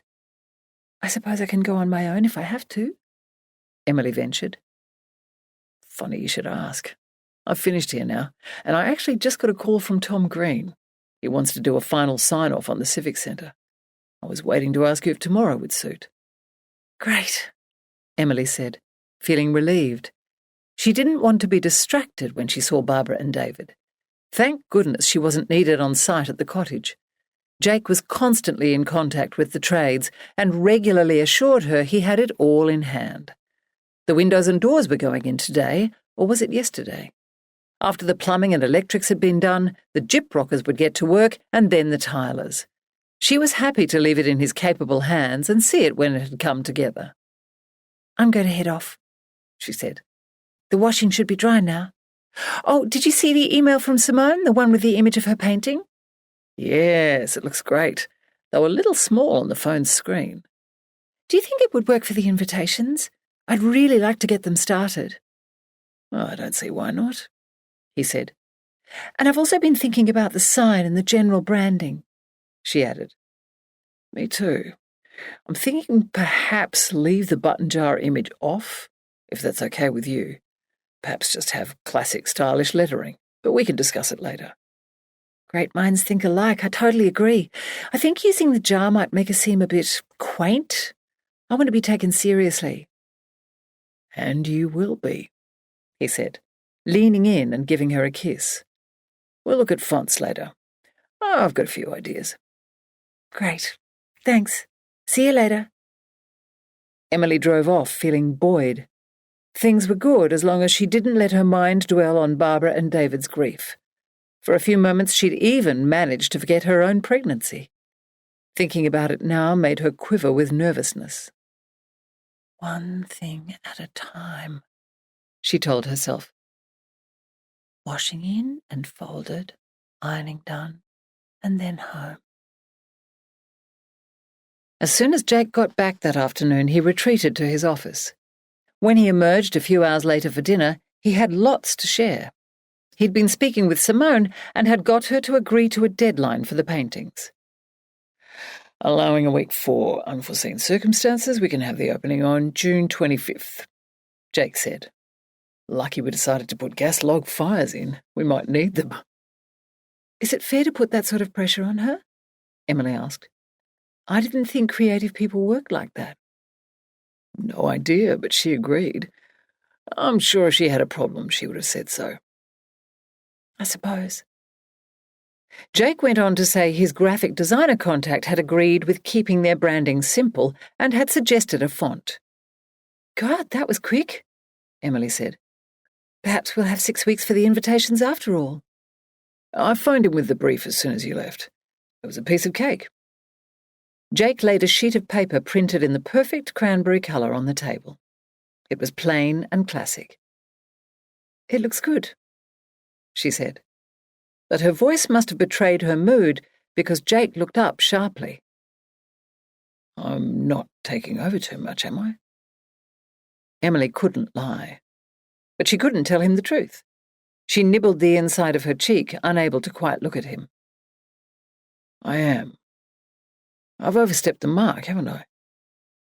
Emily cursed the heat starting to flow into her cheeks. What came to mind was to say, Well, it's my gallery and my business. What right do you have to discuss deadlines with my artist, even if she is your sister? But the words in her head sounded like the complaints of a petulant teenager, so she kept them to herself. We're a team, Jake. I love that you have all these great contacts and experience, but I'd just prefer you talked to me before getting designs drawn up and bullying Simone into a deadline, that's all, she said. I didn't bully Simone. She offered, he said. But why were you discussing it in the first place? To try and get some idea of a date for the opening. His words started off defensively but petered out when he seemed to see Emily's point. Which really wasn't my place, was it? He added sheepishly. I'm sorry, Em, I just want to help. It's not that I don't think you can do all this. I know you can, but I just think it's wise to use all the resources available. And I happen to be a very good resource. And now you're pregnant. Don't worry about it. I appreciate your help, I really do. But I want to be involved too. When it's a success, I want to be able to say, look what I did, not look what Jake did for me. And if it all goes pear-shaped, it won't. It's going to be a huge success. You're going to be a huge success. I'll back off, he said, raising his hands, and wait for you to come to me. I don't want all or nothing, Jake, she said, thinking momentarily of Enid. I want us to be a team, to be sitting together writing lists and making decisions, like we did before you went off tractor driving, she added, suddenly realising that was when things had changed. Fair enough. I suppose I did go a bit rogue on you. It's just that the only time I could contact people was during office hours, and I was so knackered at night. I can always make calls and send emails, Emily said. I know. Sorry. I'll do better from now on, he said, offering her an innocent puppy dog look. You're forgiven. I'm probably just being needy and insecure. Emily kissed him and then finished dishing up their roast chicken and vegetables. Over dinner they discussed their trip up to Whyalla the following day and consulted the list Emily had prepared. It wasn't long, but everything on it was time-consuming. In addition to going to the party hire place and Karen's light shop, she wanted to get prices for business cards and stationery for when the design was finalised. Jake said he could get all that done in Melbourne and probably cheaper, but Emily wanted to do as much locally as she could. But the main thing bothering her was what to wear for the opening. She'd never really been much into fashion, preferring to be comfortable in jeans and a t-shirt, or an ironed shirt if she needed to be a little more dressed up. She felt daunted by the prospect of doing it alone, and with Barbara and Jake both unavailable, he'd be in a meeting for most of the afternoon to celebrate the conclusion of the project. She was jittery about the experience. She knew of women who would dedicate months and multiple big city shopping trips to the quest for the perfect outfit. Emily needed it dealt with in 2 hours, and in Whyalla. Chapter 34. Emily's eyes bugged when they walked into the huge warehouse filled with glassware, crockery, cutlery, balloons, streamers, and serviettes. On the wall, on an angled shelf, was a display of place settings in every colour imaginable. The choice was mind-boggling. As much as she wanted her opening to be classy, she was not remotely interested in ironing hundreds of linen napkins. If paper serviettes were good enough for the governor's visit the year before, they were good enough for her. We don't need plates either, Jake said, as they stood chatting out of earshot of the 2 staff members behind the counter. Let's just go with small paper serviettes. That's what they do at all the business functions I go to in Melbourne. I really don't want plastic glasses, Emily said. I know that means someone will have to wash them all, but I hate the idea of them ending up in landfill. Fair enough. It's a big dishwasher, so quite a few will fit in at a time, and they'll only need a quick cycle. Anyway, won't they wash them for you? In Melbourne, the hire places deliver them clean and pick them up dirty. We can ask. But I'm sure they'll be arriving on the bus or we'll be collecting them. And at the risk of sounding like my mother, I'd rather wash them myself and know they're clean for my guests. Okay, so that's settled. Proper glasses it is, Jake said. Crikey, have you seen the prices? Emily said, looking at the price list on the counter. Don't you go getting all freaked out on me now, Em. It'll be fine. As I'm sure your gran would say, if it's worth doing, it's worth doing well. You want to arrive with a bang, give people something to talk about. They still had to get prices for the catering. Oh, well, Emily kept telling herself, it was business, not just a lavish party for themselves. They took a heap of photos with Jake's mobile phone and decided they'd need more precise numbers before going any further. They didn't know how many would turn up from the ad they were putting in the paper. The staff assured them they didn't have any functions around their date, so there should be no problem with availability. Wow, I had no idea how much stuff there was to choose from and how expensive it is, Emily said, as they returned to the car. At least we don't need chairs or chair covers, Jake said. Yes, lucky that. Thank God we're not having a big white wedding, they both said at once, and then laughed. They got into the car and headed the rest of the way into the city centre. Emily's head was still spinning with confusion, indecision, and numbers when Jake parked the car in the Civic Centre car park and then kissed her goodbye before making his way across to the main building. Right, we're going to find something to wear, Emily told herself forcefully, picturing the blue-grey wraparound silky shirt-like top from her recurring dream. She knew being set on something so particular was dangerous, but hoped that having the same dream so many times was a good sign. She paused out the front of the first of the two boutiques on the now familiar shopping strip.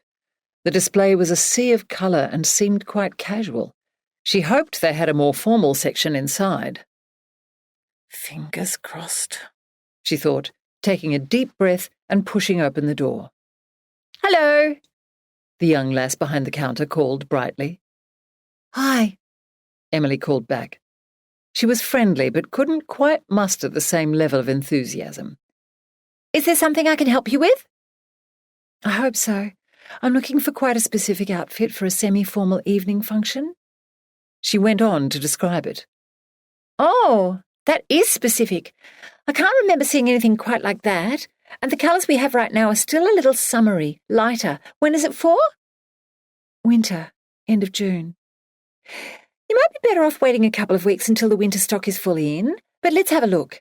Our more formal wear is over here," she said, leading Emily to the other side of the store. She flicked through the first rack, shaking her head. "No, nothing of that colour. Here's a wraparound dress in green," she said hopefully, holding it up. "Thanks, but not really me," Emily said. It was nice, but she had her heart set on the outfit of her dreams. Literally. They went through 2 whole racks. Despite telling herself to open her mind to other possibilities, Emily didn't see anything worth getting undressed for. If Barbara was there, she would have been more likely to try on and see. But her heart wasn't really in it. The girl was still smiling and showing as much patience as when she had walked in. Goodness only knew how long ago, but it wasn't to be. "I'm really sorry," she finally said. "But that's all I have. There's another boutique down the street. Perhaps try there." Emily admired her tolerance. In her place, she probably would have thrown up her hands by now. God, who would work in retail and have to deal with the public day in, day out? You, Emily," her inner voice said. She almost laughed out loud. Christ, what am I getting myself into? At least with a gallery, it was more a case of what you see is what you get. She couldn't imagine a gallery client saying, "Oh, I like that, but do you have one with more blue in it, or a bit more red here or there?" "Thanks so much for your help anyway. You've been great," Emily said, but was somehow hesitant to leave. She so desperately wanted to get her outfit sorted with minimal palaver. "I'm just so sorry I couldn't help," the girl said. "I hope you find something. But if all else fails, you can't go wrong with a little black dress. This one would really suit you," she said, plucking one out of the rack and looking expectantly at her. Emily looked at it and ummed and ahed. It is nice, she thought, and the shape might look okay on me. It was in a stretchy fabric, so it wouldn't matter if she changed a bit in the next 2 months. The 3/4-length sleeves would hide her not-so-lean arms. She should probably put the blue-grey out of her mind. Nothing like that colour seemed to be in at the moment. "Good idea," she said. "I'll try it on." She offered the girl a grateful smile and headed into the change room just behind her. The patient lass was not so patient when waiting for someone to get out of one outfit and into another. Twice she inquired if everything was okay in there, and twice Emily called back breathlessly that it was. Damn dressing to be warm, she thought, as she struggled with her 3 layers. She hadn't considered how long dressing and undressing would take. Finally, she dragged the stretchy black dress over her head and pulled it down and into place. She looked in the mirror and thought it fitted her curvy shape rather well, but she still couldn't get enthusiastic. Every second woman would be in a little black dress. She was the host, for goodness sake. She'd wanted to look much more striking than ordinary. Oh, well, better than nothing, Emily thought, as she stepped out of the change room and did a twirl in front of the girl. It would work as a fallback if she didn't find anything else. At least being disappointed was better than being stressed over having nothing to wear. "Oh, it's perfect on you! I knew it!" the girl cried. "Do you want to try on any others now you're undressed?" she called, as Emily wrestled the clingy garment back over her head. Thanks, but I don't think so, she called back when she had finally extricated herself. She emerged redressed in her jeans and multiple layers and boots and put the dress on the counter. Would you be able to hold this for an hour or so? I really want to check the other shop before deciding. We do have a full refund policy even if you simply change your mind. You could take it now and then return it if you find something you like better. It's entirely up to you, though. Oh, that's very good of you. That would be great. Thanks so much. Emily left the shop with her purchase. She was tired but relieved she had found something she liked.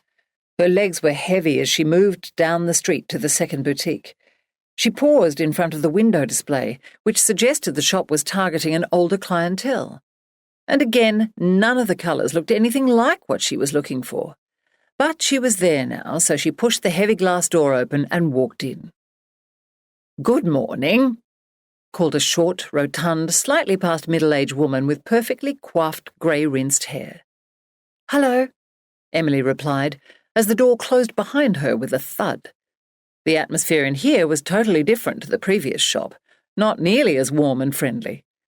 Emily almost turned and walked out, but, not wanting to appear rude, started on a circuit of the store. Again, the colour she wanted was nowhere in sight.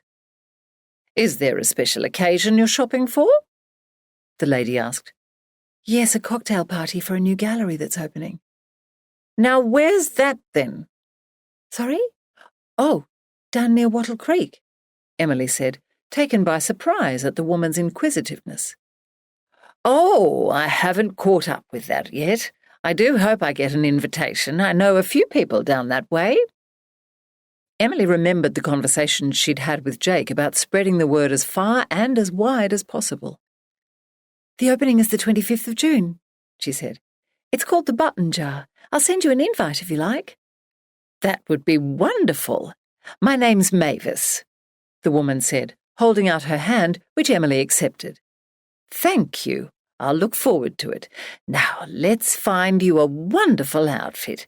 You have a gorgeous figure," she said, eyeing Emily up and down. Being looked at like that, the way Enid did all the time, made Emily bristle, but she swallowed it down, reminding herself that Mavis was only trying to help her find an outfit that would look good on her. "Would you, by any chance, have anything in blue-grey?" she asked. "This is probably the closest thing I have," Mavis said, selecting and then holding up a lace dress in almost the exact colour of the top in Emily's dream. Her heart surged for a moment. At least the colour existed, but the dress wasn't right. "The colour works well on you, but the dress is really a bit too mother of the bride, I'm afraid. Unfortunately, I don't have anything else in that colour. How about this burgundy one?" Mavis offered, putting the dress back and holding up another. "No, I don't think so, thanks all the same. It's a bit too similar to what we've chosen as our main business colour." Was that the right way of putting it? Jake kept calling it their corporate colour, but Emily thought that sold the business as being bigger than it actually was. "Right. Well, you don't want to feel like you're in uniform, do you?" "No, exactly." She was warming to Mavis. The lady was a little brusque, but seemed to know about dressing people for specific occasions, and, like the younger woman in the previous shop, was very patient.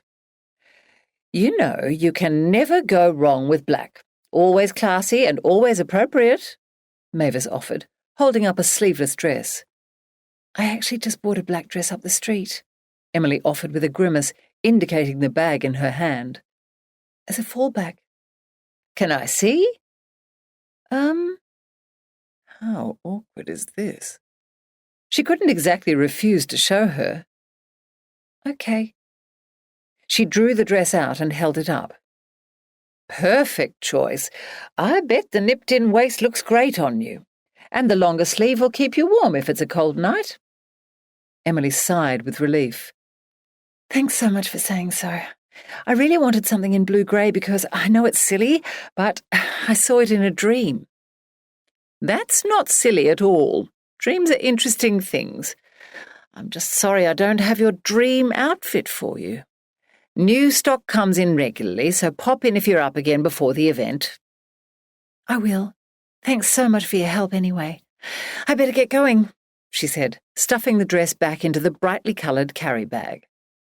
Here's my card, and I'm serious, I'd love to come along to your opening if you've got space on the guest list. Okay, great. I hope to see you there.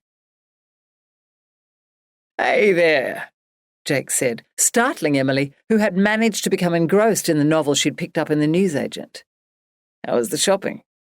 Okay. Are you okay? What are you doing here in the car? After leaving the dress shop, Emily had eaten a quiche and salad for lunch and had returned to the car park to wait for Jake. I'm fine, just feeling a bit weary and not really in the mood to shop. It's not the same without company, Emily said. Do you want me to come with you? Thanks, but I sort of meant Barbara, she replied apologetically. I ended up with a black dress. It's nothing very special, but it'll do the trick, she said with a shrug. Sure you'll look gorgeous, he said, leaning in and kissing her. Are you sure you're all right? Fine, maybe a bit moody. I'm missing Barbara and worrying about them too. Fair enough. Let's just pick up the chandelier and be off then. I'd rather not go in and see Karen if that's okay. I'm just not feeling sociable today. I'll see them at the opening if they come. It's okay, Em. I understand. I'll go in myself. Emily's strange mood couldn't be totally explained away by being concerned about Barbara and David. If she was honest, she was bitterly disappointed about not finding the outfit she'd seen in her dreams. She'd seen it as an omen. If she had walked in and found it hanging there right in front of her, then everything would have been okay. The business, the opening, Barbara and David and their friendship. But it hadn't been there, and maybe everything wouldn't be all right. Jake parked a few doors away from the lighting shop so Emily could remain unseen in the car. Within minutes he was back and had stowed the boxed chandelier on the back seat and wrapped a seatbelt around it to keep it secure. In bed that night, Jake swept Emily into a tight, comforting hug. He rubbed her belly gently and told her how much he was looking forward to seeing the first ultrasound pictures, whenever that was. He was clearly excited about it all. She was still terrified and trying to stay in denial. It was okay for men. They didn't have the yucky side of it all. The only yuck she had to deal with was cleaning up after the baby. If only Barbara was here to discuss it with, or she got along well enough with Enid. But she didn't, and she was dreading telling her mother of this new development. Hopefully Enid would prove to be one of those women who was thrilled at the idea of becoming a grandmother. She wasn't ready to face the alternative. Emily fell asleep in Jake's arms with the thought that she'd better go back to the doctor. It was important to know how far along she was, and there was no doubt a heap of other stuff she would find out, like what the next steps were and what to expect going forward. She hoped soon she would start feeling better about it all. It wasn't that she felt bad about being pregnant, but she was afraid. She was always apologizing to her belly, silently and out loud, and berating herself for her ridiculousness. What was wrong with her? Pregnancy and birth was a natural, normal phenomenon. Millions of women went through it every year, and the majority of them were ecstatic about it. So why not me?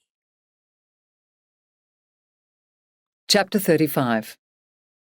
The following day, Emily pottered around the house trying to pretend she wasn't just waiting for a call from Barbara. Jake spent most of the morning in the office sending images back and forth to the graphic designer and being careful to keep her in the loop. By that afternoon, the invitations, branding for the stationery and outdoor signage were set, and with the press of a button, Jake put the order in. In the end, they had decided to get it all done through the place in Melbourne that he knew and trusted. Emily hadn't been over to the cottage since she'd taken Simone through. She'd liked Jake's suggestions of tiles and fixtures and fittings which he'd used before, and had been happy to be spared from having to choose. They had similar taste. Both liked to keep things simple, neutral and elegant and leave any jazzing up to soft furnishings and other temporary items. It was all running much smoother and quicker than she'd ever have imagined. And while she was keen to see how things were progressing, She also wanted to wait and get the full experience of seeing the chandelier in situ after opening the gorgeous glossy front door, just as visitors to the gallery would. The painters were just finishing up outside and would come back and do the inside later. They had already done the highlights on the external woodwork in the rich garnet shade that Emily and Jake had chosen as their brand colour. White crushed limestone and quartz rubble had been laid out the front, so there was no chance of the car park area becoming boggy when it got really wet. They'd tossed around ideas for low-maintenance landscaping, but had decided to leave it for the time being. Later they might add a pair of pots with camellias on either side of the front door. At present, it looked more like a commercial building than a domestic home, and it tied in well with their branding vision. Simple, classic, high quality. Around 3 o'clock, Jake came in and said he'd just had a call.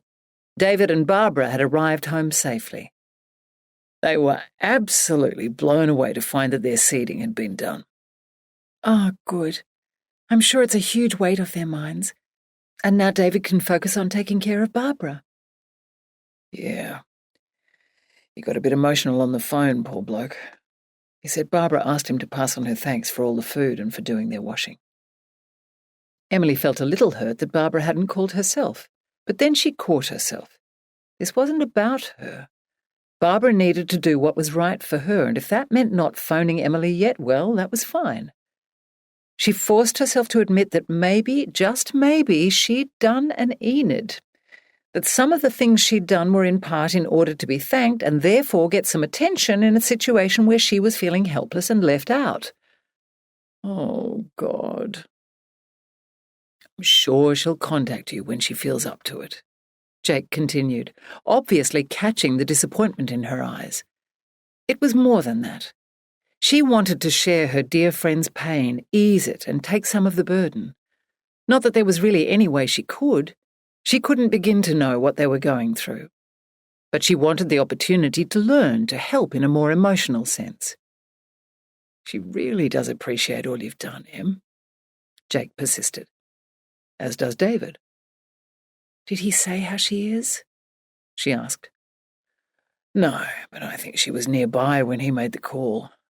I get the feeling he doesn't want her out of his sight. I could look after her, sit with her. She wouldn't have to say a word, Emily thought. Probably a good idea, she said, instead of voicing her thoughts. How's everything over at the cottage? She asked, changing the subject. Great. All on track. Soon we'll be able to start making it look lived in. Well, you know what I mean, he said, laughing. Emily nodded. She was still so impressed with how quickly it had all come together. She should be beside herself with excitement, but all she could think about was Barbara. What right do I have to be pleased and proud as punch with our dream when they've lost theirs? She put a protective hand over her tummy. How's it all going down there? Jake asked, nodding at her stomach. So far, so good. The morning sickness seems to have gone for now. Touch wood, she said, putting both hands on the table. Must have been the little one just trying to get my attention, she added with a laugh. Well, it worked. Should we be getting books and swatting up on what to expect? Jake asked. Honestly, I think I'd rather not know too much, Emily said. Okay, but don't think I won't be Googling like crazy on your behalf. When do you think we should tell your parents? I think it's normal to wait until the 3-month mark. I don't even know yet when I'm due. We need to know that first. Then we can give them a date. It also means we can wait until after the gallery opening. Good point. Maybe we should let Enid get over the engagement before dropping another bombshell. What she really meant was that she was keen to put off the announcement for as long as possible. Maybe before too long she'd figure out how to tell her, and be strong enough to deal with the backlash if it came. I don't mind waiting, but they'll have to know before anyone else. It's only right. Jake and Emily were still in bed at 8:30 on Monday morning when the phone rang. With seeding finished, so little left to do on the cottage, and the business side of things pretty much taken care of, they had decided to have a lie-in. They'd be run off their feet again soon enough. They had just made love and were catching their breath and luxuriating in the feeling of closeness. Jake extricated himself from Emily's embrace and leant over to pick up the phone handset. "Hello," he said.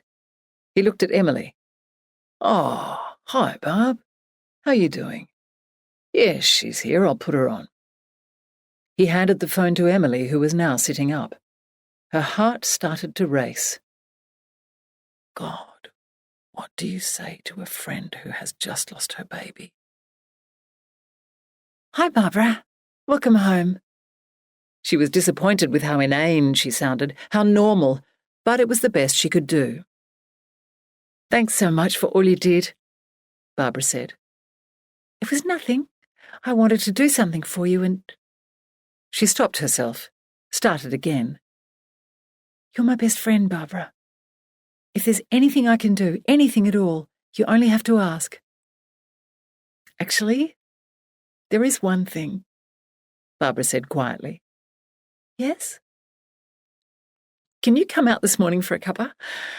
I need some human company. And some help to eat all the cake and biscuits. The last comment was probably meant to be an attempt at humour, but Barbara's voice remained tight and flat. She sounded so low. Emily's heart ached for her. She so badly wanted to make it better, but knew she couldn't. Barbara and David would never be the same again, but hopefully they would regain their humour and easygoing personalities. It would take time. When? Any time. I couldn't sleep last night. I've been up since 5. Oh, you poor thing. I'll get changed and then come on out. Thanks, Em. You're welcome. See you soon. Barbara hung up without another word. Emily stared at the handset, a mix of different emotions surging through her. That's good, Jake said. Yeah. Emily had been waiting for this, wanting it so desperately for 2 days, but even so, she felt nervous and apprehensive. What if I say the wrong thing? I could upset her even more. I told her everything would be fine, remember, and look how that turned out.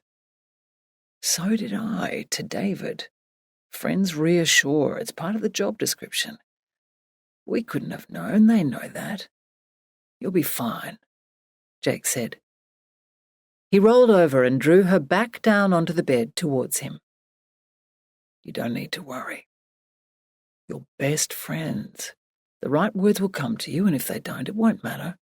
Just be yourself, he said, giving her a gentle kiss on the nose. Emily was quivering inside when she parked just below Barbara's veranda. The door opened before she had a chance to knock. Sasha and Grace pushed past Barbara and into the house. Emily thought to call them back, but was too taken aback by her friend's appearance. Barbara looked like she'd lost 5 kilos in the past week. Was that even possible? Her track pants and wind cheater hung loose on her long, lean frame. Her attire was as much a shock as her limp hair, pale complexion, and sunken, red-rimmed eyes with dark shadows beneath. Oh, Barb, she said. As she enveloped her friend, she was further startled by the boniness of Barbara's shoulders. I'm so sorry. I know. Thanks for coming, Barbara said, and they dissolved into tears. They held each other tightly, both sobbing and ignoring the cold breeze rushing around them from the open front door. Barbara's shoulders shook violently. When Emily thought her friend couldn't possibly have any more tears left to shed, a new, gentler burst started. Finally, the shuddering subsided. Emily pushed the door shut with one hand whilst keeping her other arm around her friend. Come in and sit, she said, ushering Barbara into the lounge room a few steps away. Sasha and Grace were already sprawled out across one of the 2 long lounges. Emily looked apologetically at Barbara, whose face showed the faint signs of a smile. Come on, you two, off, Emily commanded. The dogs obeyed, looking chastised, and promptly curled up on the carpeted floor. Sorry, she said. I couldn't bring myself to leave Sasha outside at our place. David said it would be okay. Actually, he said worse things happen at sea. That's his way of saying it's okay, Barbara said, smiling weakly. Every time Emily looked at her friend, she was stunned all over again at her appearance. And every time her heart lurched and took on a whole new level of ache. "You sit," Emily commanded. "I'll get us a cuppa. Tea or coffee?" "Coffee, thanks." Barbara didn't look like she had the strength to walk 2 more steps, let alone go to the kitchen and back. Emily reluctantly left, hoping the dogs would stay with Barbara. As quickly as she could, she prepared a tray of biscuits, cake, and mugs of coffee for Barbara and tea for herself, and made her way back down the central hall to the lounge. She hesitated at the door, unsure of what she might find. But what she saw wasn't what she expected. There sat Barbara with Grace curled up on the floor below, and Sasha in her lap, her arms wrapped around the larger, older dog, and her face buried in her fur. "Here we are," Emily said, putting the tray down on the coffee table. "Yours is the blue mug." Barbara looked up, 2 fresh streaks of tears evident on her cheeks. She tried to wipe them away with her sleeve before reaching for a biscuit and a steaming mug. "Thanks for this," Barbara said. "There's no need to thank me," Emily said. Sasha had moved off Barbara when she had leant forward to reach the coffee table. Now she curled up next to her. Emily sat on the other couch and Grace stayed on the floor. The air was thick with unasked questions and raw emotion being held at bay. There was so much Emily wanted to know, but she wanted to give Barbara the space to make the first move. All the moves, really. It took almost an hour, 2 cups of coffee, 1 piece of buttered date loaf and 2 melting moment biscuits, but she waited her out. At least she's eating something. "Oh, I feel so sad," Barbara finally said, her lip beginning to quiver again. In the time it took Emily to put down her almost empty cup, get onto the couch and draw her friend to her, the tears had already begun cascading down Barbara's face and were dripping off her chin and staining her wind cheater. She began to cry again in sympathy. "I cry all the time," Barbara said into Emily's hair. "Of course you do," Emily said quietly, as she stroked her friend's hair and back. "It's okay. You need to grieve." "But when will the tears stop?" "When they stop." "My whole soul aches." "Of course it does. I just wish there was something I could do to make the pain go away," Emily said. "I feel like my heart is being broken. Literally. It hurts so much," she said, erupting into a new, stronger bout of sobbing. "It is, Barbara. Your heart is being broken. It's going to take time. Oh, Barb, I'm so sorry you have to go through this." Emily's gentle crying became sobbing, the intensity of which almost matched Barbara's. The 2 friends clung together, tears pouring from their eyes, their bodies shuddering, their hearts aching painfully. "I don't want another baby," Barbara said suddenly when the tears had slowed. Emily thought about her own baby sitting between them and felt a stab of guilt so great she actually gasped. "It's too soon to think about anything like that. I just can't go through this again. It would kill me." Emily nodded. She could believe it. At that moment, she believed a person really could die from a broken heart. "Did you see a counsellor?" "Yes," Barbara said, nodding. "Really, they can't know exactly what you're feeling or going through. They can say what their books tell them to, but they can't really know, can they?" "Probably not," Emily said. "I don't know." She suspected that many grief counsellors went into the profession to help others after surviving their own ordeals, But she wasn't going to go down that path. This was all about Barbara.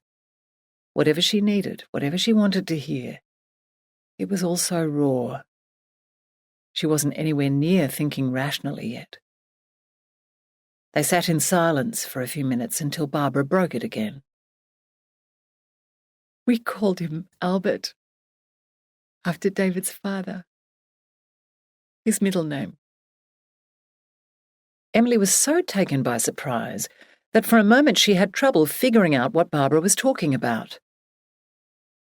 Oh, the baby. It was a boy.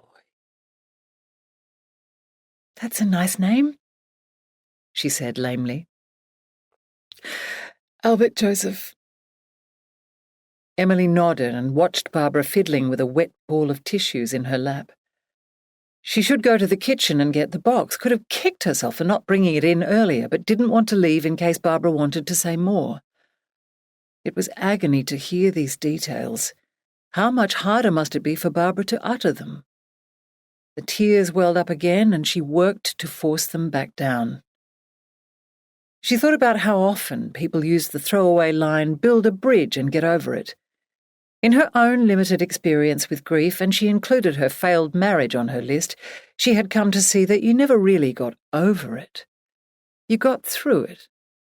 Somehow you got to a point where the grief was there, but it didn't affect you quite so much, didn't consume your every waking moment. You were changed as a result of this experience that stayed with you like a barnacle attached to your heart and soul. He looked so perfect, Barbara continued.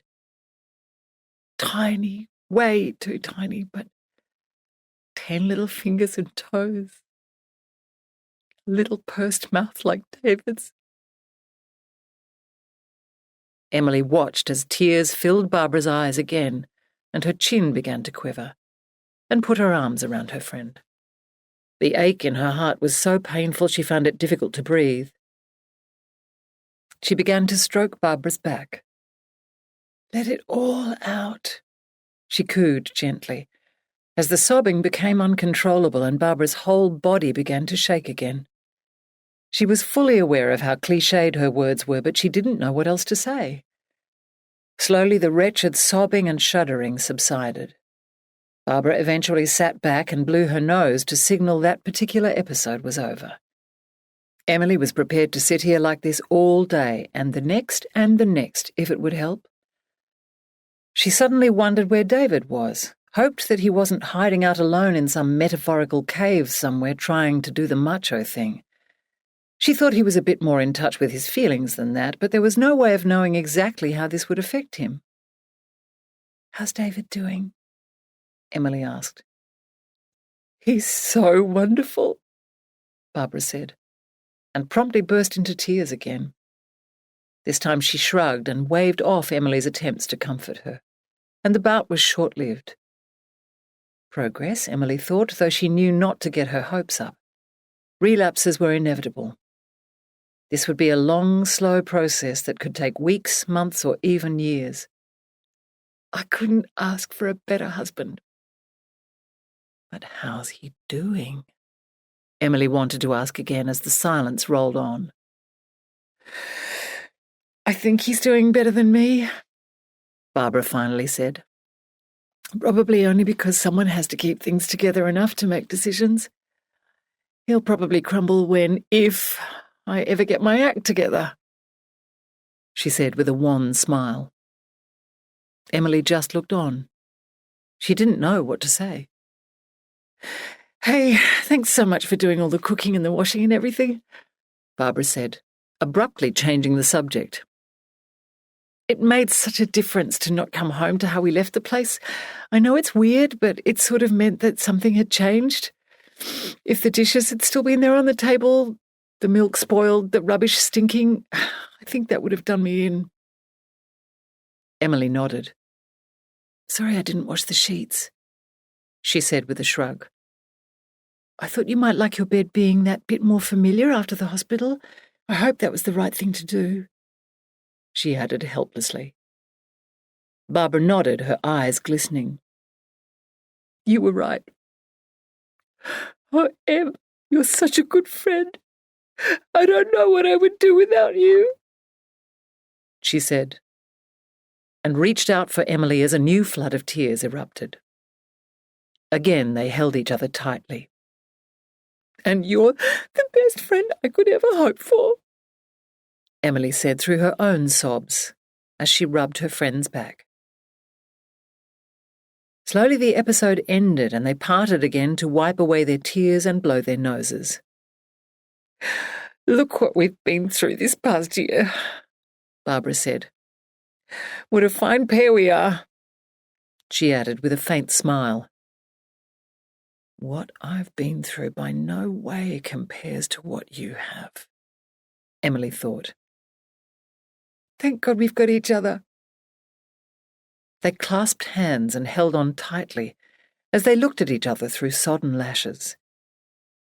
Emily knew she would be forever grateful for having met Barbara when she did.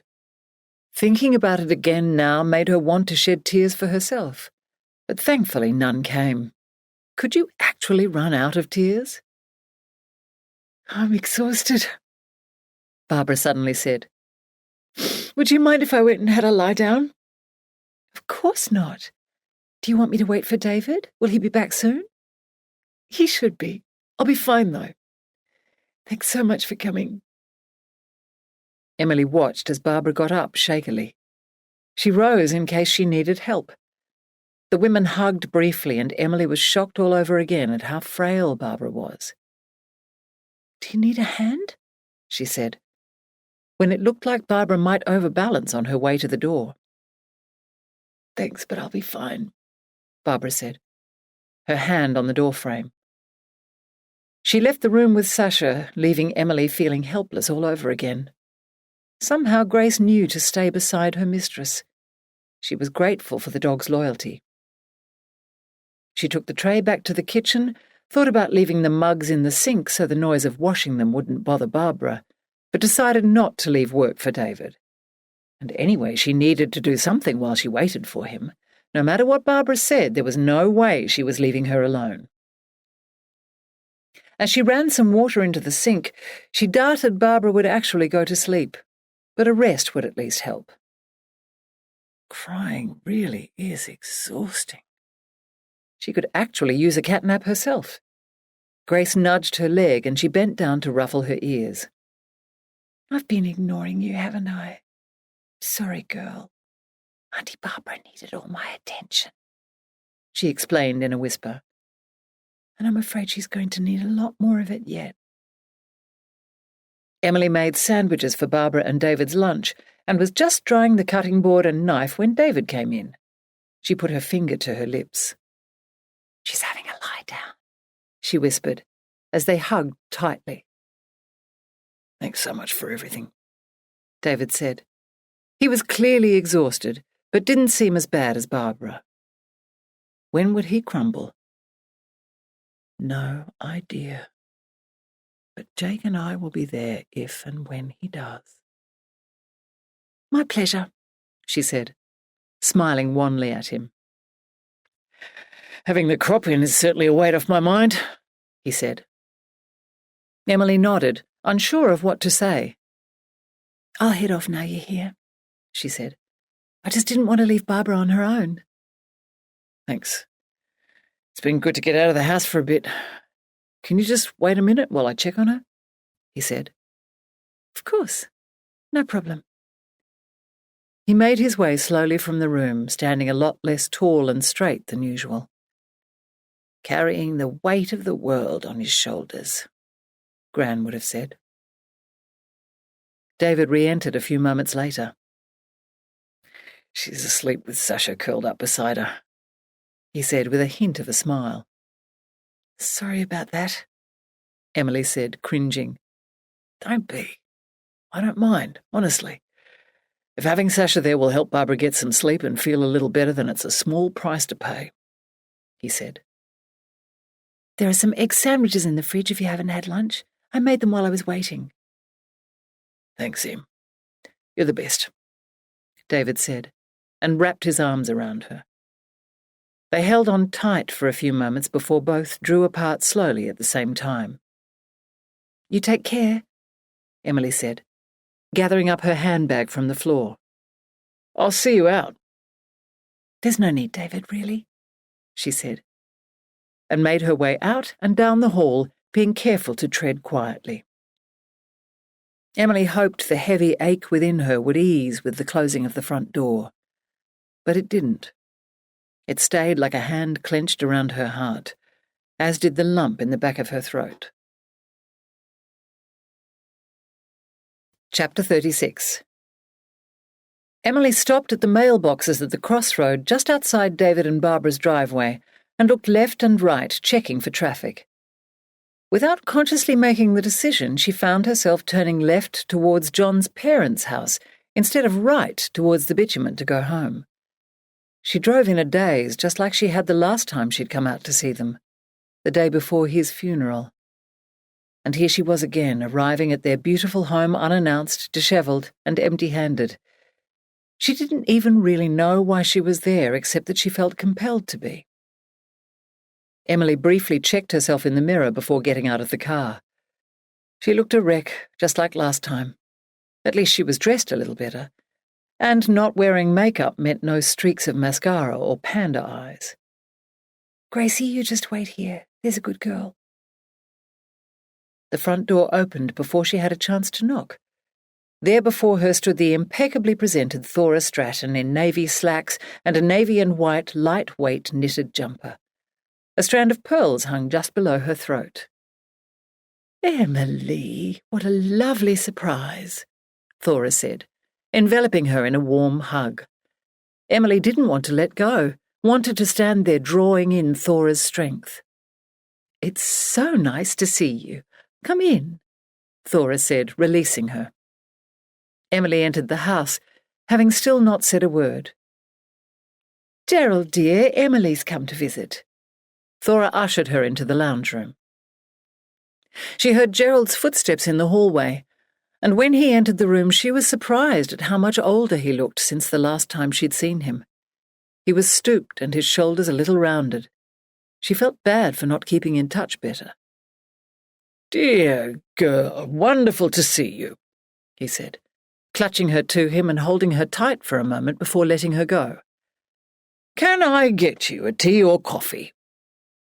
Tea would be lovely, thank you. "Thora, darling." Coffee, thank you, Gerald. And butter some of the Jubilee cake and bring it in, there's a dear. "Right. Very good. You sit and catch up on your girly talk, and I'll be back soon." Emily sat back into the leather sofa, feeling totally at ease. On the few times she'd sat here during her time with John, she'd been so uptight, almost afraid of them. She really wished she hadn't let John's relationship with his parents influence her view of them for so long. They weren't at all what he'd made them out to be. But she mustn't dwell. Things were different now, better. Have you been to see Barbara Burton? Emily nodded. How is she? How are they doing? I was so sad to hear their news. Poor things. I think she's doing as well as can be expected. She cursed her words. She sounded so cold and robotic, just like Enid. It's early days, she added with a shrug. There I go again. Thankfully, they have your friendship. I feel a bit helpless, to be honest. I'm sure just knowing you're able to be called upon is a huge comfort. Thora, I'm really sorry I haven't been in touch properly since. Oh, Emily, I didn't say that to make you feel guilty. You have nothing to feel guilty about. We're fine. I've thrown myself into CWA, the Rose Club, and a few other bits and pieces. Gerald is still pottering about the farm and talking about selling up. You've been busy too. We drove past the other week and saw the big building project, didn't we, Gerald? She said, as he entered the room carrying a tray. "Sorry?" I was just saying we saw Emily's house being built. "Oh, yes, marvellous." You should have stopped in. We didn't want to disturb you. I would have loved to see you. Promise me you will stop in next time. It's an open invitation. Emily took a sip of tea. Speaking of invitations, It's going to be an art gallery, the building that is. I'd like you both to come to the opening. It's June 25th from 7 o'clock. You'll get an invitation when they're sent out. Oh, how lovely. I'm so pleased you're building a future down there. It would have been quite difficult returning to somewhere you weren't entirely happy. There's something you should know so you don't hear it from someone else. It's all happened rather fast, Emily said, colouring. She picked up her mug to hide it and took another sip. You've met a new man, Gerald said. Yes, she said, only just managing not to spit out her tea in surprise. And he's quite lovely and very dishy by all accounts, Thora said, raising her eyebrows and grinning a little cheekily.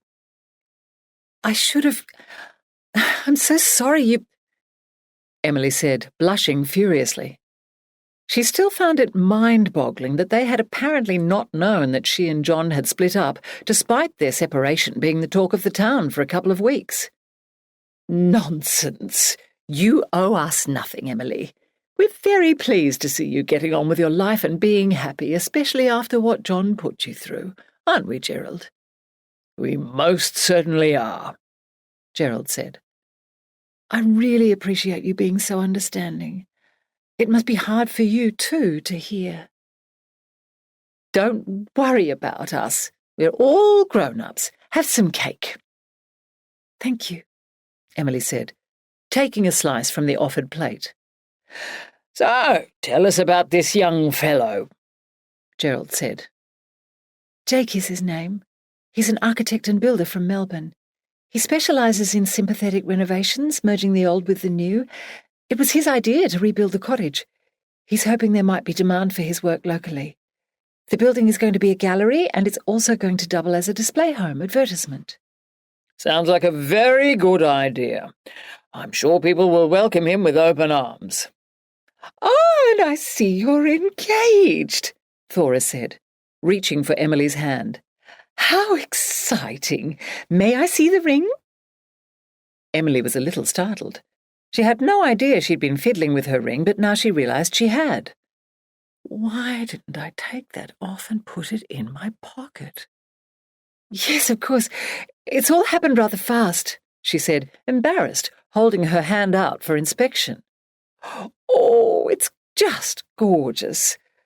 Love doesn't run to schedules, dear, so don't you worry about how it will look. What's important is that you're happy. And you are. You're practically glowing. Being engaged really suits you. Emily looked down and fiddled with the handle of her mug, shifted in her seat. Except it's not just being engaged, is it? She let out a little sigh and shook her head slowly. You are, aren't you? Pregnant, that is. Thora's eyes were wide. Yes, but please don't tell anyone. It's too soon. I knew it, Thora said, clapping her hands. I wondered that the moment you walked in the door. I have a nose for these things, you see. Oh, that's wonderful news, and my lips are sealed. Hearty congratulations, on both counts, Gerald said. Emily nodded. Thank you. It is wonderful news, isn't it? Thora said, peering at her. Yes. She hesitated. But is something wrong with you, the baby? No, we're both fine as far as I know, but to be totally honest, I'm terrified. Of what? Excuse me, but I think that's my cue to leave, Gerald said, standing up. Oh, please don't feel... Emily started. I'll see you again soon. Visit any time. Emily got up to hug him and watched as he kissed his wife on the forehead and left the room. Don't mind him. He's just old-fashioned. Baby discussions are the domain of women. Now, you were about to tell me what you're frightened about.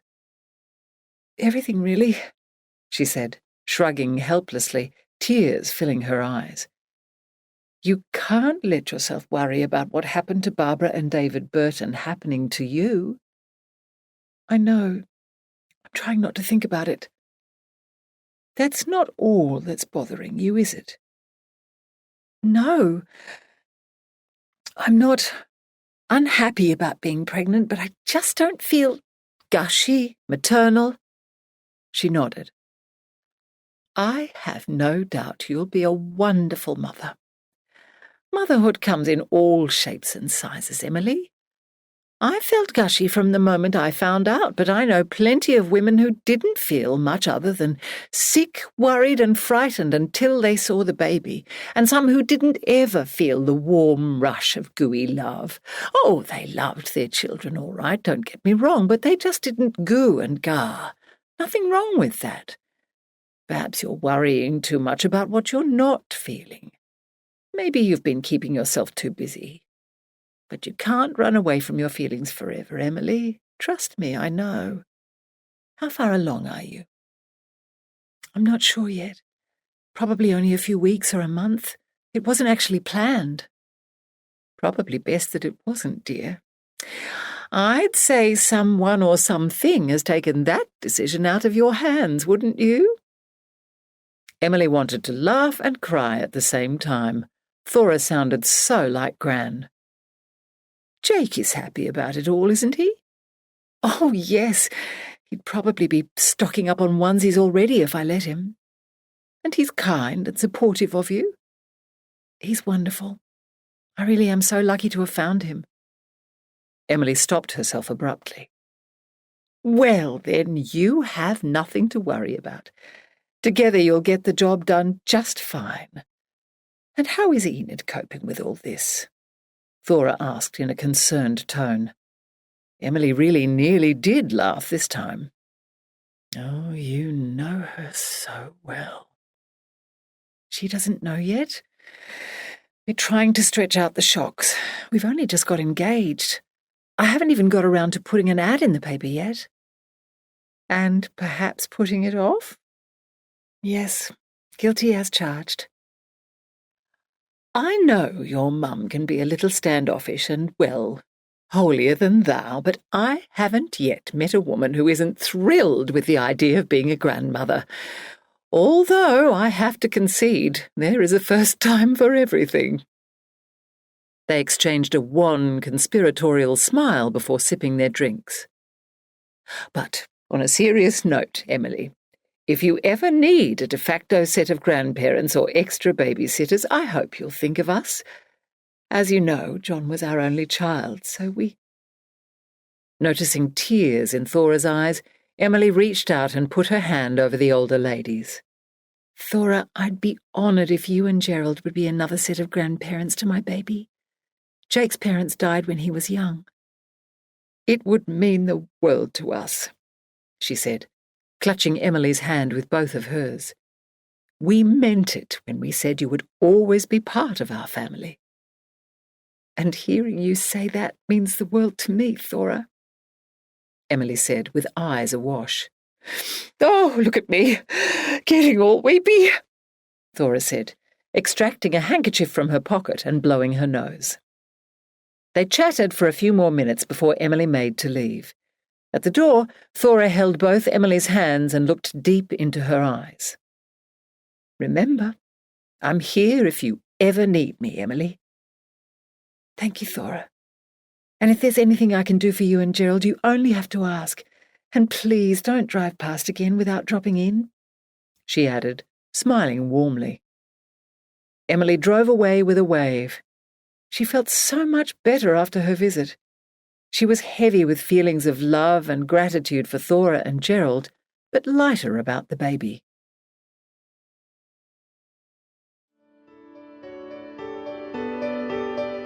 This is the end of CD 8. The book continues on CD 9.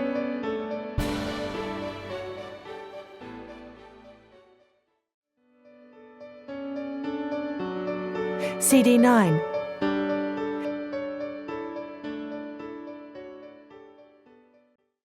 Chapter 37. In the week following, Emily rang Barbara every morning to see how she was, but she was wary of overcrowding her. It wasn't that she avoided her friend, she just left it to Barbara to ask her to spend time together. She didn't want the sudden attention to make her feel like a charity case. Given how little time they'd been spending together before all this happened, it might look very contrived. Besides, she had so much to do regarding the gallery opening, and didn't want Barbara sitting around feeling neglected. She thought life had to start getting back to as normal as possible as soon as possible, not that she was in any way qualified to make such an assessment. It was probably tough love, but she thought Barbara needed to learn to live with the grief and not bury it by filling her waking hours hanging out with her. If questioned deeply, however, Emily would have had to concede that her actions weren't solely motivated by Barbara's best interests. As long as she didn't spend too much time with her friend, she wouldn't accidentally reveal her pregnancy, which she was slowly starting to feel better about. Admitting her mixed feelings might be worse than actually revealing the pregnancy. She wanted to hold on to that news and her relationship with Barbara and David for as long as possible. She just didn't want to cause them any more pain.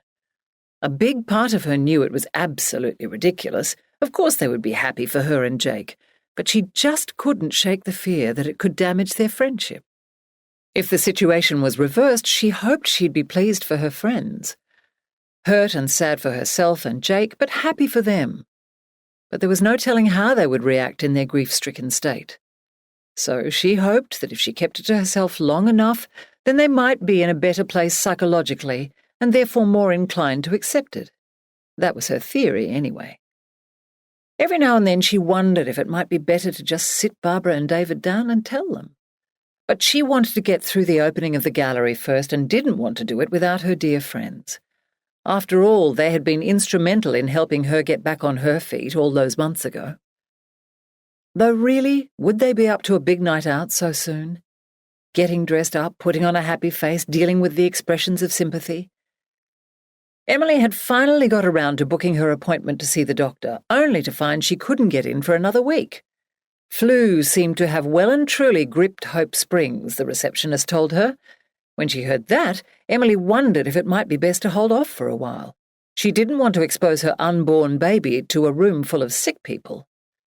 Wasn't the first ultrasound not until after 3 months, anyway? Surely she couldn't be any more than a month along. She'd been on the pill for years and had always heard that women were unlikely to get pregnant straight away after missing a few doses. No, she'd better get it over with while she had the time. The doctor had wanted her to return in a week for the results. Oh, well, she'd only be a few days late. Not the worst thing in the world, considering everything else that was going on. Soon she'd be enveloping invitations, recording RSVPs, keeping track of acceptances and declines, and sorting out the catering. She tried not to think about how it would be running the gallery with a baby in tow. "Cross that bridge when you come to it, dear," Gran had often said. No doubt Thora would say the same. Emily felt a little guilty about confiding in John's mother and not her own, but it wasn't as if she'd planned it. "So you're off to see the doctor this morning, right?" Jake said over breakfast one day. "Yes, 9 o'clock. I better get going." "Want me to come along?" "Thanks, but there's no need. I think I know what's going to happen. He'll tell me that I'm definitely pregnant, probably hand me a leaflet on what to expect, and give me a referral for an ultrasound." "Well, if you're sure." "Totally." She'd told him of her visit with Thora and that she was determined to think better of things. A few moments later, the phone rang. The handset was nearer Jake, so he picked it up. Emily instinctively checked her watch. A little after 8. She had to leave at 8:30, 8:35 at the absolute latest to get there on time. "Jake speaking." "Oh, hi, Barbara. Yeah, she's right here. I'll just put her on." He handed her the phone. "Hi, Barbara, how's things?" Emily asked. "Hi, Em. Doing a bit better this morning, thanks." "That's good to hear." "Yeah, but another day here and I won't be." "Oh?" She raised her eyebrows at Jake. "I need to get out of the house. Do you have any plans today?" "Today? I don't have anything major on," she said, wincing. "Can I come down and hang out?" "What time were you thinking?" She crossed her fingers. Hopefully I'll be back from the doctor in time. Would 9 o'clock work? Emily shot a stricken look at Jake. Oh, sure, 9 o'clock would be fine. Jake frowned back and she shrugged helplessly. Great, thanks so much, said Barbara. No worries, I'll see you soon, Emily said and hung up.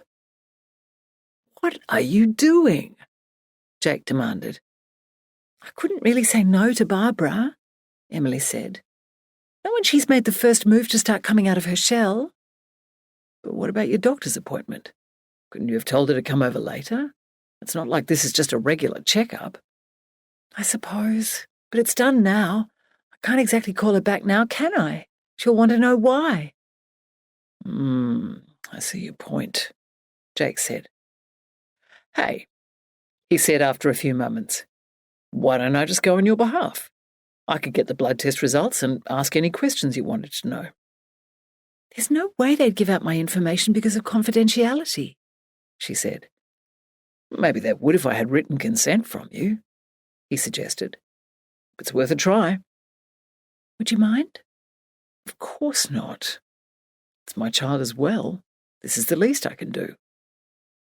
Well, I guess it's worth a shot. It's that or miss the appointment. They don't open until 9, so I can't cancel it now anyway.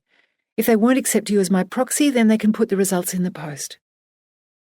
You write the note and I'll get changed, he said, getting up. You're the best. Thanks, Jake. Half an hour after Jake left, Emily heard the arrival of a car. Now there was less traffic coming and going for the building across the way, her ears were again tuned in to the sound of vehicles turning in off the dirt road out front. She went out to greet Barbara and was surprised to see David getting out of the driver's side. She was even more surprised when he opened the back door of the dual cab ute and Sasha emerged. I don't want Barb driving at the moment, David said as he embraced Emily. She's a bit distracted. He means I'm a basket case who can't be trusted behind the wheel, Barbara said, coming up beside them. Oh, right, Emily said, feeling a little uncomfortable. Probably best. I am a bit distracted, Barbara added. Yesterday I drove down to the end of the driveway to check the mail and ended up in Wattle Creek. See? Totally off the planet. Emily relaxed slightly. Hope you don't mind Sasha coming along, but we've become a bit attached. Not at all. Grace will be pleased to have the company. Is Jake in? David asked. No, you just missed him. He had to pop over to Hope Springs, Emily said. Maybe I'll head down there and see if I can catch up. I'll come and collect you in a few hours. You'll probably be ready for a lie down by then. Thanks, darling, Barbara said, and hugged her husband. Have fun, David called with a wave as he got back into the vehicle. Here, this is a treat for later. Just bung it into the fridge, Barbara said, handing Emily a brown paper bag. Okay, thanks, Emily said. Isn't this nice? Just like old times, Barbara said, as she linked arms with Emily and they walked up the path to the house. To Emily, it was nothing like old times. Part of her wished she'd put Barbara off in favour of the doctor. Once upon a time they could just be together without either of them making any effort, but it certainly didn't feel like that today. When she'd visited the other day, there was no pretense that things were normal. Now it all just felt awkward. Inside, the dogs had a quick reunion and then settled onto their mats while Emily put the kettle on. Emily only remembered then that she hadn't removed Sasha's bedding. They'd been so busy with the cottage. While she explained the progress over the past 2 weeks, Barbara was alternately excited and subdued.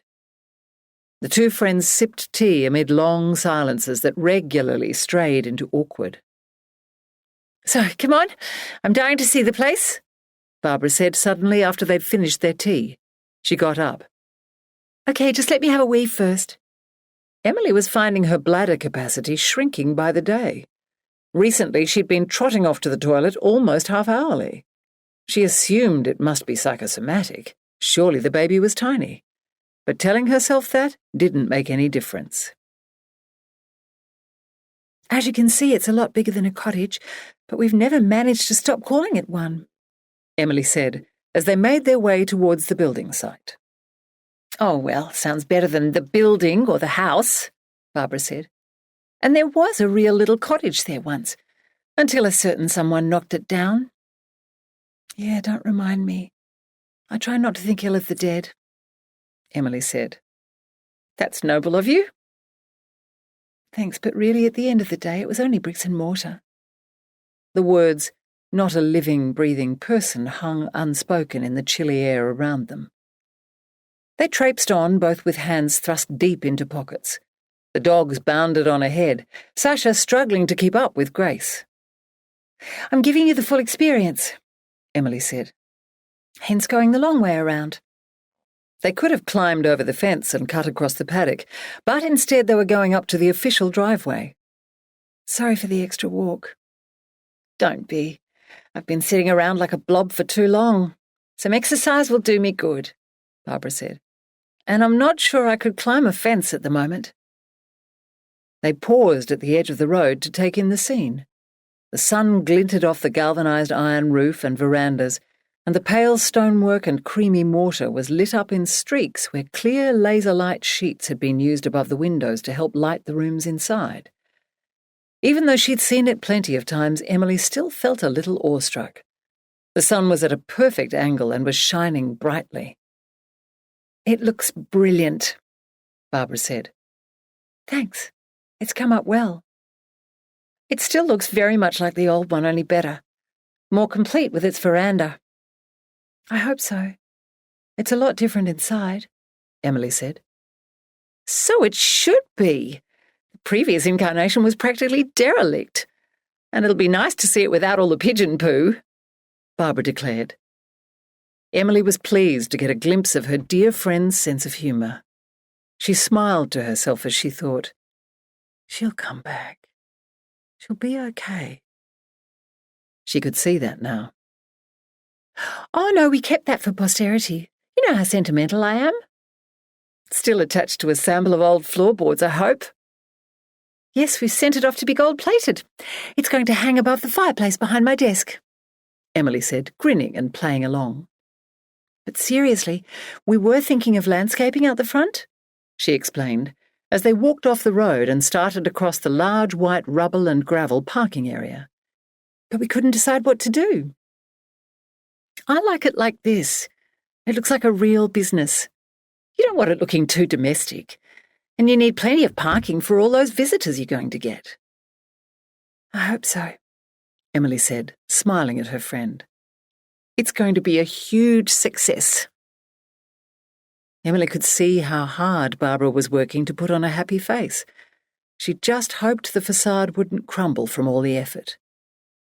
"Love the colour of the door and the timber highlights," Barbara said. "Not too brown, not too brick red or plum red. It's just right." "It's garnet," Emily replied, glad that she had noticed. "We've chosen it as our brand colour. I should have shown you when we were at the house. Remind me when we get back." She inserted the key in the lock and threw open the door. "Welcome to the Button Jar Gallery of Fine Art." She took a moment to enjoy the way the name rolled off her tongue. "Wow," Barbara said, taking in the view for the first time. "Is that polished concrete?" "Yes, with chips of quartz and coloured stone in it. I was a bit sceptical to start with, but I love it now," Emily said. "It's brilliant and will be a doddle to keep clean." "I'll get a hall runner at some stage." She flicked a switch and the chandelier lit up above them. "That is totally gorgeous," Barbara said. It was the first time Emily had seen it in all its glory. As rainbows from the Italian-cut crystal lit up the ceiling and walls, she thought it worth every cent. It was stunning. "I want to get ottomans for people to sit on, but I haven't decided exactly what shape and fabric yet," Emily explained as they made their way through. "We're leaving it empty for the opening, though."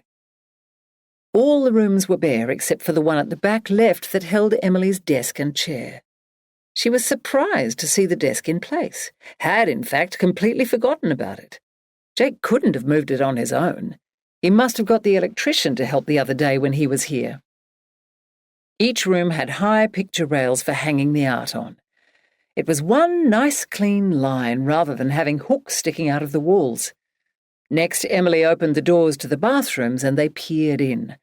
Nice and clean in neutral tones, but nothing over the top, unlike the kitchen. This was the first time she'd seen it fully completed. It was perfect, just what Jake had described. "What a gorgeous kitchen," Barbara said, running her hands over the stone bench top. "I can't take any credit, really. It's all Jake," Emily said, walking over and running her hand across the chunky raised gas cooktop. She'd seen it in the pictures, but Emily would never have believed a kitchen appliance could actually look so handsome, so sexy. But it did. The cast-iron trivets, the gas ring below, all framed in sleek, shiny stainless steel. It was a work of art compared to the boring black coils and solid electric elements she'd used all her life. She was a little overawed. Finally, she unlocked the row of 5 glass cafe doors. They walked outside. A paved patio area held a stainless steel outdoor kitchen and a large timber table with bench seats. "Gosh, you've thought of everything," Barbara said, looking around. "Jake has," Emily corrected. "I'm surprised you guys aren't going to move over here. I would." "Who knows what will happen," she replied with a shrug. "But for now, it's definitely going to be a gallery. And a very successful one at that," Barbara added firmly. "When is the grand opening?" "The evening of June 25th. It's a Saturday. It's going to be cocktails standing up, so make sure you wear comfy shoes," Emily warned. "We're hoping for hordes of people." "I'm sure you'll be swamped." Emily smiled. "We're still waiting for the invitations to arrive from the printers.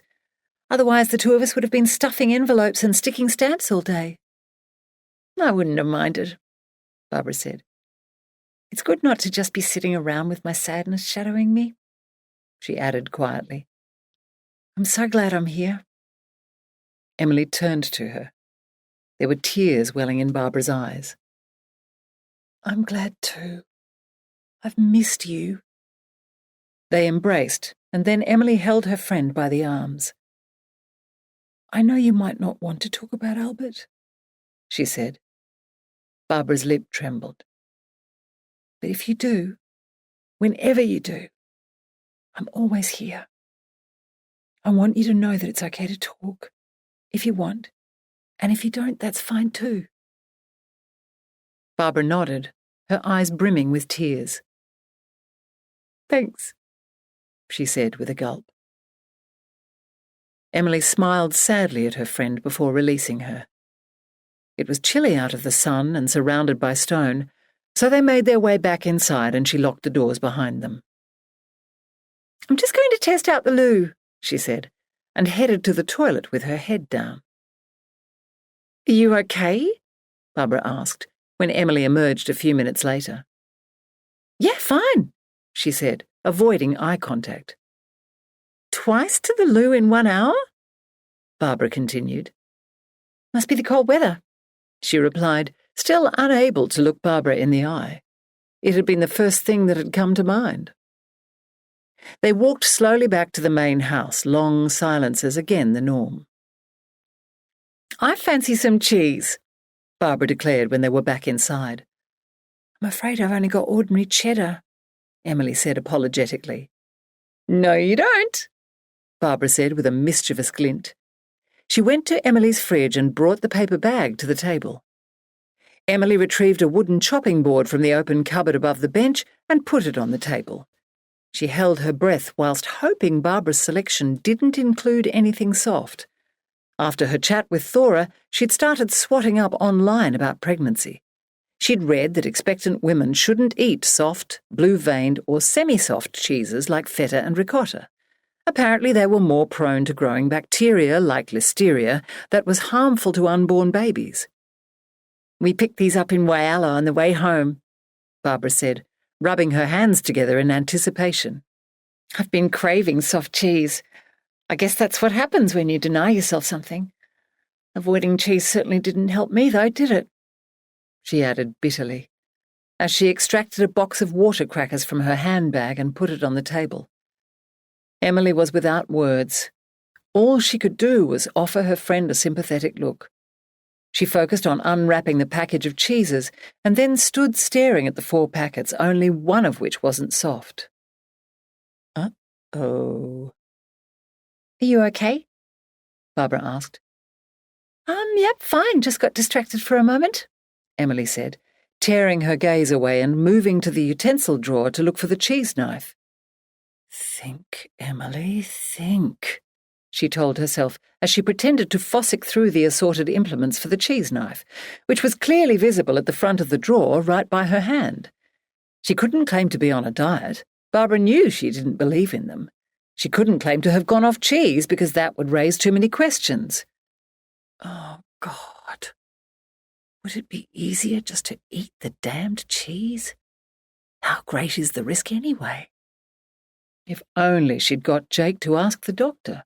But of course when he left she'd had no idea she'd be facing this dilemma an hour or so later.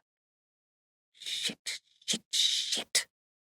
She felt like banging her head against the cupboard in frustration. Just a normal knife will do, Barbara said.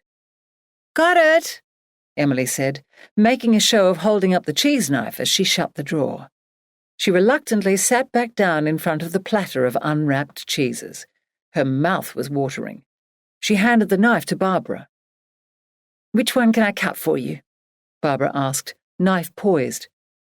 Just a piece of the cheddar, thanks. What, no blue vein or double brie? No, thanks, Emily said, shaking her head. We had a big breakfast. What's going on? Barbara asked, eyeing her warily. Nothing, Emily said, accepting the wedge of cheddar on a water cracker, but avoiding her friend's gaze. Don't you dare tell me you're on a diet, Barbara said. Emily shrugged. There's something you're not telling me. What is it? A sudden wave of nausea came over Emily and she bolted from the room like a rabbit in front of a pack of greyhounds. She made it to the toilet just in time. Barbara was staring at her when she re-entered the kitchen a minute later. Emily failed to hide a sheepish look. What's wrong with you? Barbara asked again. She sat back down. Milk must have been off, she lied, still feeling her friend's gaze. But I had milk with my tea and I'm fine. Emily looked up tentatively after Barbara had been silent for ages. Her friend's eyes were wide and still upon her. You're pregnant, aren't you? All Emily's resolve left her. She nodded slowly and then put her head in her hands on the table. Oh my God, you're pregnant! I can't believe it, Barbara said. And then, but what's wrong? Aren't you happy? You're in a committed relationship. Why wouldn't you be happy? She asked, clearly perplexed. Emily looked up with eyebrows raised in a knowing expression. Oh, you're worried about upsetting me? Barbara said. She put a hand over her mouth. Oh, Barbara, I didn't know how to tell you, she said, and burst into tears. God, what sort of friend would I be if I couldn't be happy for you? It's so soon. I'm sure you didn't plan it that way, Barbara said, smiling kindly at her friend. So you're okay with this? She wiped her nose. Of course I am. Honestly, Em, I'm happy for you. Yes, I'm sad and bitterly disappointed for my own situation, but that doesn't mean I don't want good things for you. I love you. You're my dearest friend in the whole world. Oh, Barbara, Emily said. I've been tying myself in knots about how and when to tell you. They got up together and hugged across the corner of the table. I thought you'd be upset. I am upset, but not at you, silly, Barbara said. So when are you due? She asked, when they were once again seated. I'm not sure, Emily said, wincing. Oh, so not planned then? No, I'm so sorry. Don't be, Em, please. Please don't pity me. I couldn't bear that. I'll just have to be the best auntie in the history of the universe. Emily nodded. Well, this changes everything, doesn't it? Emily was trying to figure out Barbara's tone when her friend reached for the cheese knife. Looks like I get to pig out on the creamy cheese all by myself, she said, offering Emily a wan smile. They spent another hour together. Whilst Emily was relieved that everything was out in the open, she still had the gnawing feeling that Barbara's ready acceptance of her pregnancy was the calm before the storm. She really hoped she was wrong. When David arrived back to pick Barbara up, they hugged goodbye. After Barbara and David had left, Emily paced around the kitchen for a few minutes. Where the hell was Jake? Why hadn't he come back around the same time as David? She couldn't settle. She wanted to walk off her angst, but was afraid he might return while she was gone. Finally, she heard the ute and raced out to meet him. She flung her arms around him as soon as he was out of the vehicle, almost unbalancing him. Easy, Tiger, he said. What's up? Tears filled Emily's eyes. Oh, Jake, I'm so glad you're home. What's wrong? It's not the baby, is it? Emily shook her head.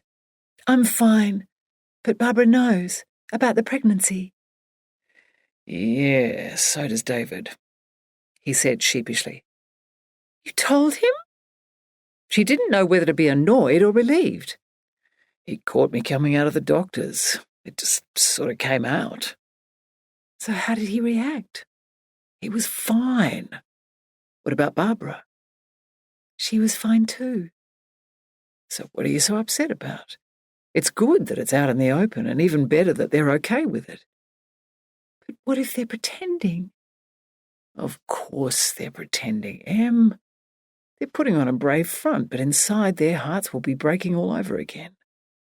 They'll be wondering why we got pregnant at the drop of a hat when they struggled and why their baby was taken from them. Every time we talk about our child, it's going to remind them of what they have lost. But they will put all that aside to be happy for us because they are kind, considerate, and unselfish people, and because that's what good friends do. I just feel so terrible, Emily said. I know. But they wouldn't want to take away from our happiness. It's just not fair, Emily wailed. No, it's not. Life often isn't, Jake said sagely. But we have each other, and they have each other. We'll all get through this. In a way, I'm glad it came out now. Hopefully it means that the dust will settle sooner rather than later, he said. You know what them knowing means, though, don't you? What? Emily asked, genuinely baffled. We have to tell your parents as soon as possible. It's really not fair other people knowing when they don't. Oh, God. Tomorrow? Tomorrow, but no later. Emily remained silent, mulling it over for a few moments. So how did Barbara find out anyway? Jake asked suddenly. Cheese! Bloody cheese! Emily said, throwing her hands up in the air and letting them drop. Jake frowned quizzically at her. She brought us a treat since she can now eat soft cheese again, Emily said, rolling her eyes and shaking her head in exasperation. Oh, and now you can't, Jake said, thinking aloud. Exactly. But I can, he said, giving her a squeeze and leading her up the path and into the house. Chapter 38. All the way to Hope Springs, Emily talked with Jake about the project and launch of the business. But it did little to keep the tension at bay. How would Enid feel about the prospect of being a grandparent? Don't worry about it. She'll be thrilled to be a granny, Jake had said when Emily had voiced her concern the night before. Since then, she had kept her fears to herself. She did tend to catastrophize, but was doing her best to be more positive. Her life was pretty damn perfect, after all. A loving fiancé, an exciting new business venture, good friends. She was even starting to feel differently about her baby. After all, she had felt maternal about Grace from the instant she met her. How exciting would it be to meet someone who had been growing inside her belly for 9 months? At that moment, her relationship with her mother was the only thorn in her side. She really hoped Jake was right, that bonding over the baby might be a turning point in their relationship. She knew how important grandparents were, and she wanted her child to have the sort of relationship she'd had with hers. She's been through it all before, Emily. She might have a lot of good advice. And Des, he'd said. Emily had said. Des greeted them at the door and led them through to the kitchen. There was not a dish in sight, but Enid was at the sink with cloth in hand, wiping furiously. How much time could one woman possibly spend wiping the sink and bench tops? Emily, Jake, lovely to see you both, she said, going through the air-kissing ritual. Who's for tea or coffee? Des asked. I've still got some bags of peppermint tea if you'd like, Em. That would be lovely. Thanks, Dad. Tea for me. White with one, thanks, Des, Jake said. Bring the biscuits too, Des. What's this? Emily said, pulling out a chair at the table. In front of her was a neatly stacked pile of magazines, the top one being Australian Bride.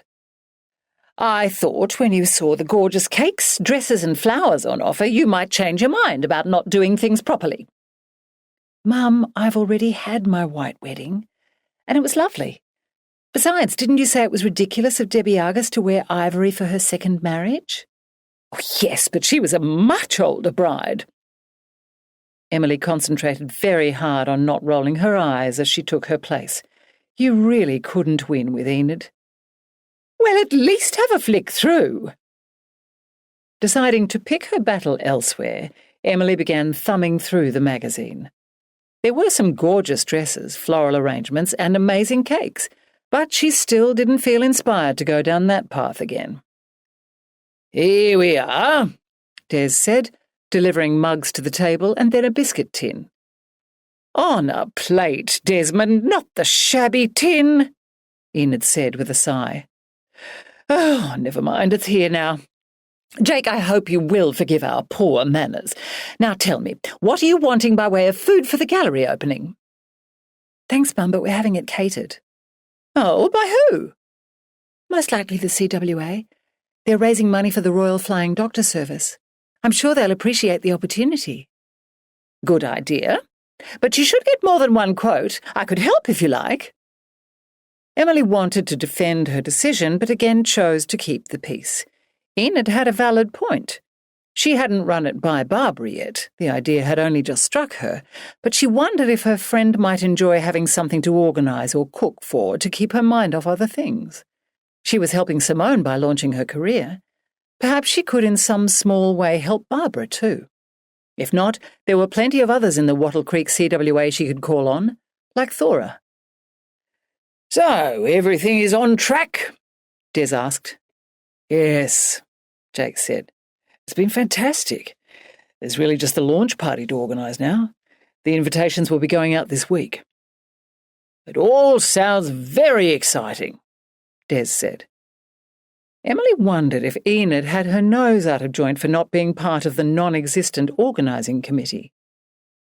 I popped in and saw Thora and Gerald Stratton, she said, abruptly changing the subject. Oh? Enid said. How are they doing? Des asked. I keep meaning to give Gerald a call. They seem to be okay. All very sad, Enid said. I must invite her for afternoon tea. Yes, Emily agreed. Good idea. Mum, Dad, Jake and I have something to tell you, she started, breaking the stretching silence. She gripped Jake's hand under the table. Here goes. I'm pregnant. Enid breathed in sharply. The air seemed to be sucked out of the room. Emily blushed. Jake squeezed her hand. Somewhere in the house a clock struck the hour. There seemed to be a collective holding of breath. Dong, dong, dong, dong. She counted the chimes all the way to 10, trying to keep her nerves at bay, unable to quite believe everyone was still silent. It was excruciating. God, say something, someone. Please. Dad? That's wonderful, dear. Congratulations, both of you, Des said. He got up and pulled Emily into an embrace, then turned and shook Jake's hand. Then he hugged and slapped him on the back. What lovely news. Across the table, Enid remained seated. The blood had left her face. Guess. They're not married. Well, I don't know about you, Enid, but I, for one, am very excited at the prospect of becoming a grandfather. Thanks, Dad. It's come as a bit of a surprise. But you're not married, Enid said, apparently dumbfounded. That's right, Mum. We're not married. You can get pregnant without a marriage certificate, you know. Jake squeezed her hand again, no doubt as a warning. But what will people think? Enid was now blushing. Who cares what they think? I've met a wonderful man who makes me happy. We're engaged, we're committed, and we're going to have a baby together. Can't you just be happy for us? Of course I'm happy for you. Well, it doesn't sound like it. It's just, I don't know. It's just a bit of a shock. I just never thought, God, Mum, why don't you ever give me a break? As usual, you're making it all about you. What will people think? Well, what about what I think? Emily felt her heart start to race. She snatched her hand out of Jake's. Her voice went up an octave and a few decibels. What about, darling, as long as you're happy? A good mother should want her child to be happy, but I don't think you care about my feelings at all. I don't think you ever have. She was starting to feel out of control, like a freight train heading downhill without brakes. Out of the corner of her eye, she noticed her father and Jake shifting in their chairs, but she blundered on. Parents are supposed to love their children no matter what, but oh no, not you. All you do is criticize me and put me down. Oh, Emily, don't be silly. You're being hysterical. And of course you what? You've encouraged me? You've supported me? When? How? You orchestrated a reunion dinner to try and get me to go back to John, for Christ's sake. I was miserable with John. He was cruel, and you knew it. Emily, language, Enid said. Marriage vows are important. You can't just give up when things get a little difficult. A little difficult? He shot at my dog, Mum, for fun. I'm sure he... What? Had his reasons? What possible reason? She took a breath, shaking with emotion. You're right. It doesn't matter now. It's too late for you to show your support on that. Thankfully, I had Dad. But you've never encouraged me to be anything more than a wife and mother. Well, look, here I am, pregnant and engaged, fulfilling my duty, my great career path. And I still can't bloody win. I never will with you. I've wasted all these years and so much energy tying myself up in not seeking your approval. The truth is, you'll never approve of anything I do. You're cold, critical, and unsupportive. You're a bully, and I've had enough of it. If you don't want a grandchild, then John's parents will be happy to step into the breach. And I suppose they've been told? Before your own parents? She felt a stab of guilt. Yes, as a matter of fact, they have. I didn't mean for it to happen, but it did. And despite losing their son, they were gracious enough to be happy for me and Jake. But that's not the point. The point is that you always make everything about you. Whatever do you mean, Emily? How do you think it feels to have... Oh, for fuck's sake! Are you serious? It's not about who knows first. It's not a competition. Jake and I are having a baby. Your first grandchild. And are you excited? Pleased for us? Oh, no. All you're thinking about is what people will think about me being unmarried and that someone might have heard before you. It's the 21st century, not the 1960s. I'm sorry Thora and Gerald found out first, but it was an accident. And I'm sorry I continue to be such an embarrassment to you. But you know what? I no longer care. I'm glad you're not interested in your grandchild, because I don't want my child growing up feeling like I did.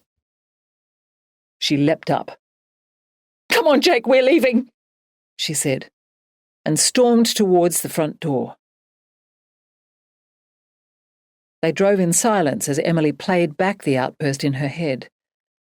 It hadn't felt good to let her mother have it like that, but at least she'd got it off her chest.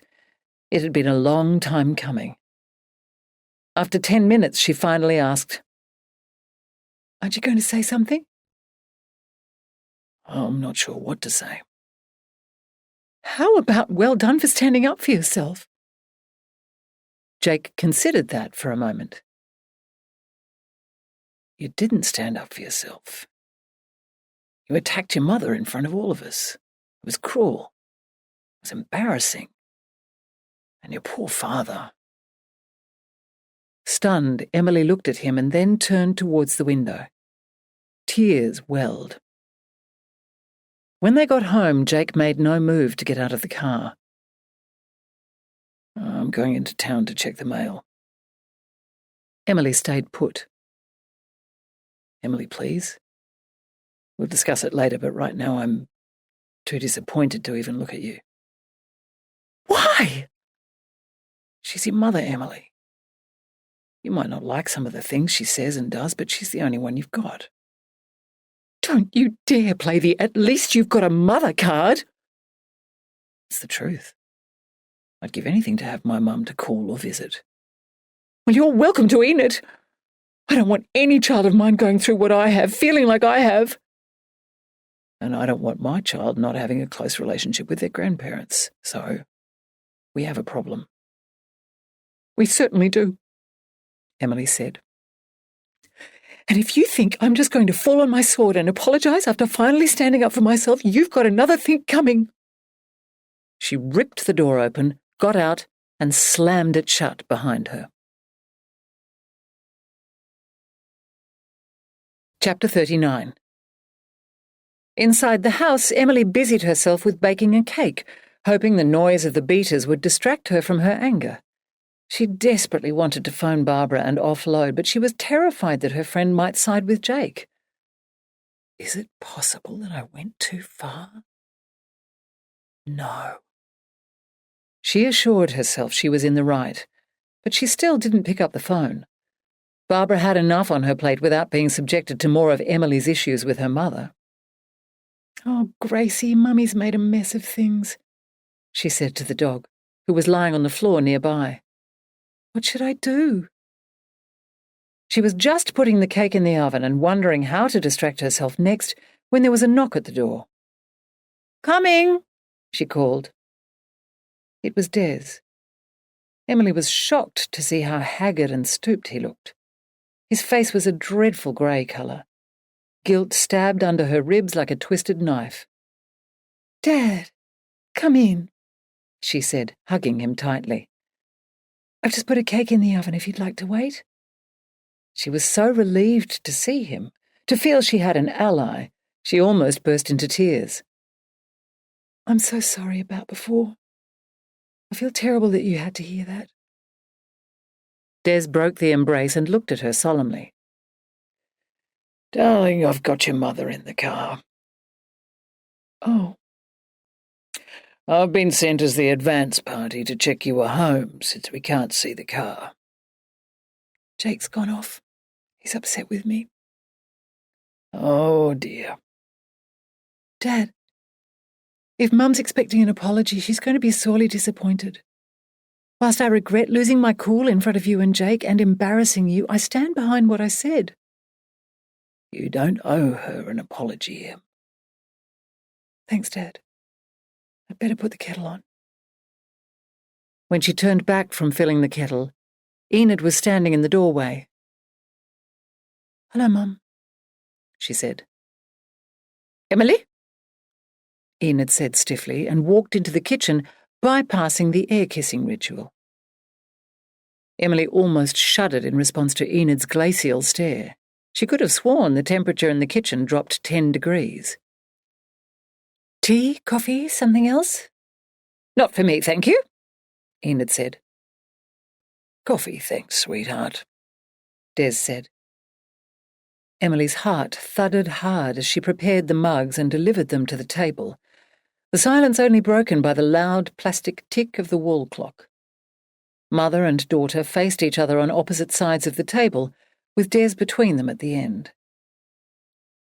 "Don't you have something to say to me, Emily?" Enid finally said.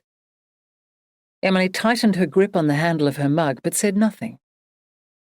"I think an apology is in order. And what exactly have I done that makes me such a bad mother?" Des flashed Enid a look. "Enid, we talked about this." "No, Des, I want to know." "I didn't say you were a bad mother, Mum," mumbled Emily. "Well, it was certainly implied.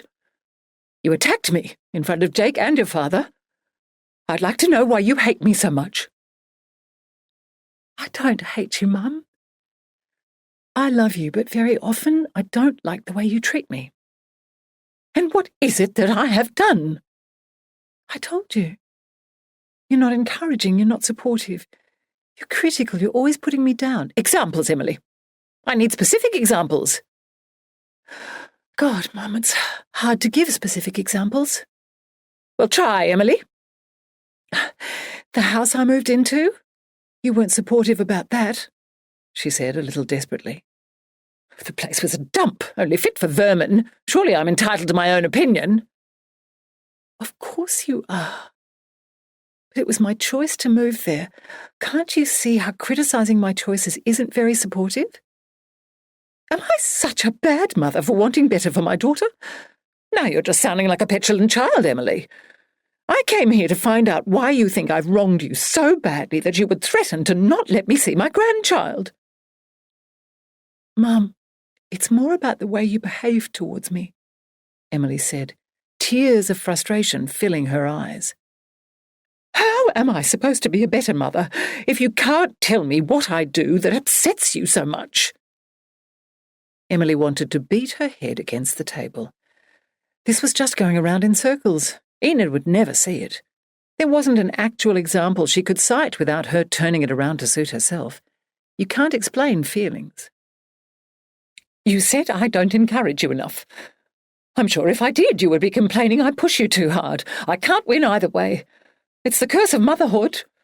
You'll see what it's like yourself soon enough, Emily.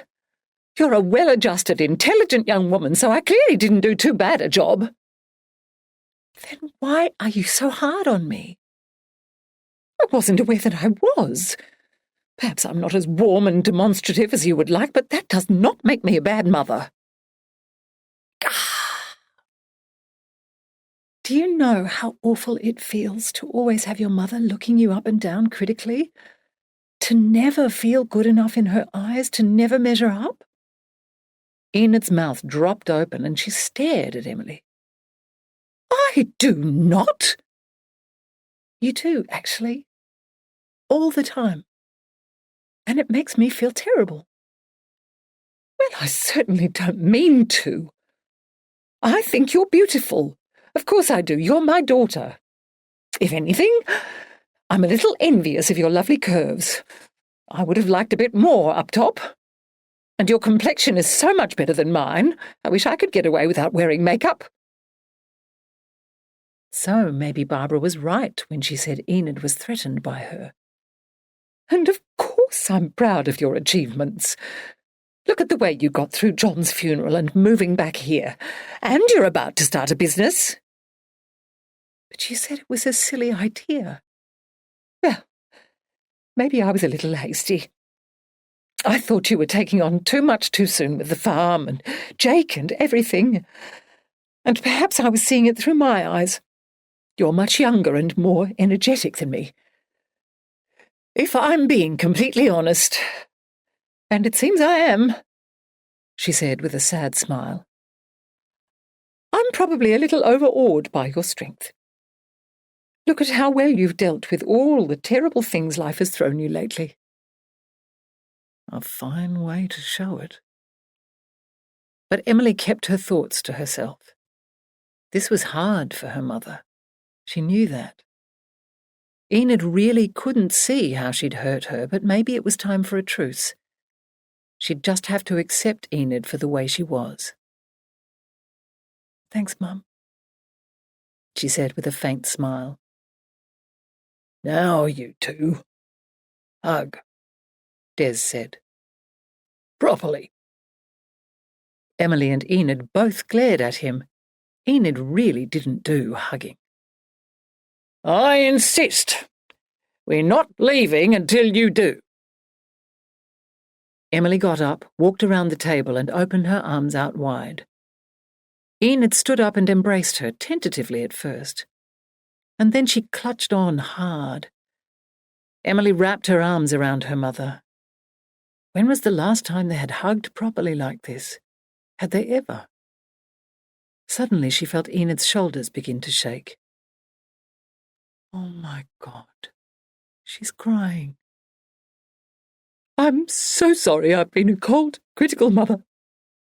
I know I have. I didn't want to admit it, but I have been a bully, Emily.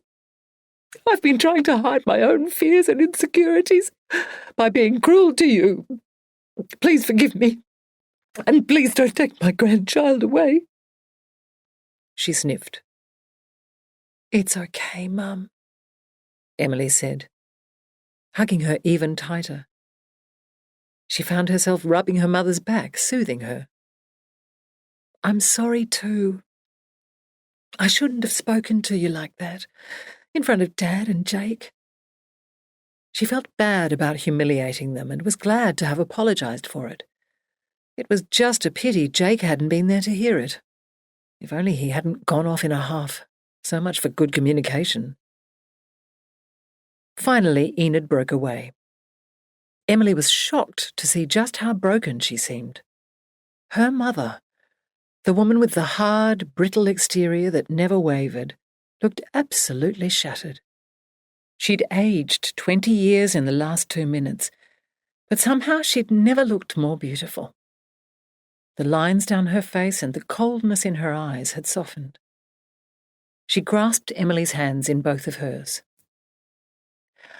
"I want you to know that I love you, and I am proud of you. I always have been. You'll be a wonderful businesswoman and mother, and if you'll let me, I'd like to be there for you and Jake and the baby."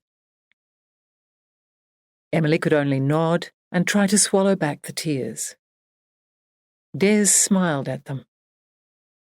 Emily almost erupted again at seeing tears in his eyes and streaks down his cheeks.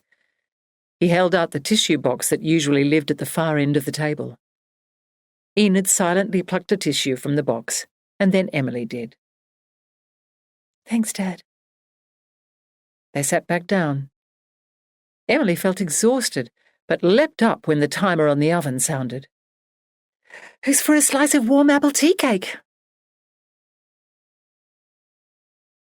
Chapter 40. Jake still hadn't arrived home when her parents left. It was now mid-afternoon, and Emily was concerned. She wished he'd been there to see how well everything had turned out. She wasn't sure how she was going to convince him of what had gone on. She had invited them to stay for lunch, but Enid had said she had cold meat in the fridge that had to be used that day.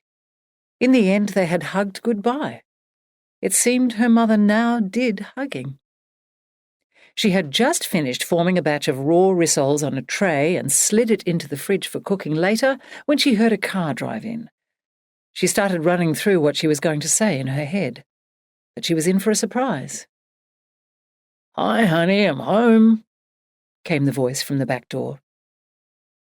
Emily turned to see Jake enter the kitchen with a bunch of multicoloured roses, their stems held together with aluminium foil. She raised her eyebrows. He handed the roses over with a sheepish look. She was about to speak when he put a forefinger over her lips. "Me first. I'm sorry," he said. "I was wrong. You have every right to speak your mind and defend yourself against your mother." "Thank you," Emily said, almost lost for words. "But you were right.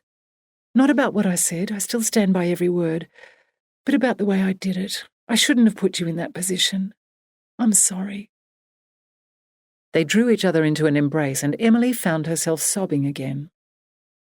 Oh, God, Jake, I thought I was going to lose you. Let's never fight like that again. He kissed her deeply and then looked into her eyes. I love you, Emily Oliphant. When he let her go, Emily sniffed the flowers, drawing in the gorgeous, heady mix of musky, spicy, and sweet rose scents. Where did these come from? Don't tell me you've been off sweet-talking the old ladies in town. No. I went to see Barbara and David. He sat down at the table. Something smells good. Raw onion and garlic? I've made rissoles for dinner. There's some apple tea cake if you fancy. That would be great. I haven't had lunch. Here you are, help yourself. I've already had some, Emily said, putting the open Tupperware container, a knife, and a plate in front of him. So I see, he said. Just having cake won't be good for the baby. Don't worry, Mum and Dad helped with the cake. Oh?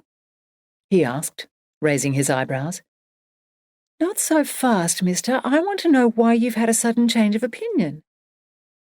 Well, I hope you don't mind me talking to Barbara and David, but I didn't know where else to go. How are they? They're doing well. They reiterated that they're happy for us and said they'll be the best aunt and uncle our little one could imagine. That's great. We're so lucky to have them as friends. That we are. And what did they have to say about the, Emily Enid situation? Barbara told me some of the awful things she's heard Enid say to you. Honestly, I had no idea just how damaging she's been. I'm so sorry you've had to put up with that. And I'm really sorry for not supporting you. I see now how hard it's been for you to stand up for yourself. I feel awful that I let you down. Will you forgive me? Of course I forgive you, Jake. I love you, she said, suddenly choking up. We're going to be great parents together, she said, getting up and wrapping her arms around him from behind as he sat at the table and kissing his neck. So, what did I miss? The following morning, after another lie-in for Emily, Jake came home from the post office with the box of invitations. He handed the package to Emily, who tore off the sticky tape with the glee of a child unwrapping a Christmas present. They grinned at each other as she carefully slid one out. She almost gasped at seeing her vision depicted there on the card in front of her. Everything about it was stunning. She loved how the thickness of the card felt in her hand. It was so professional-looking and smelling. She took a deep whiff. Jake raised his eyebrows at her. What are you doing? They smell so professional, yummy. Jake laughed. Darling, they are professional. Here, let me see. They're absolutely perfect, she said with a sigh, and handed it over. I can't believe how well Simone's art came out.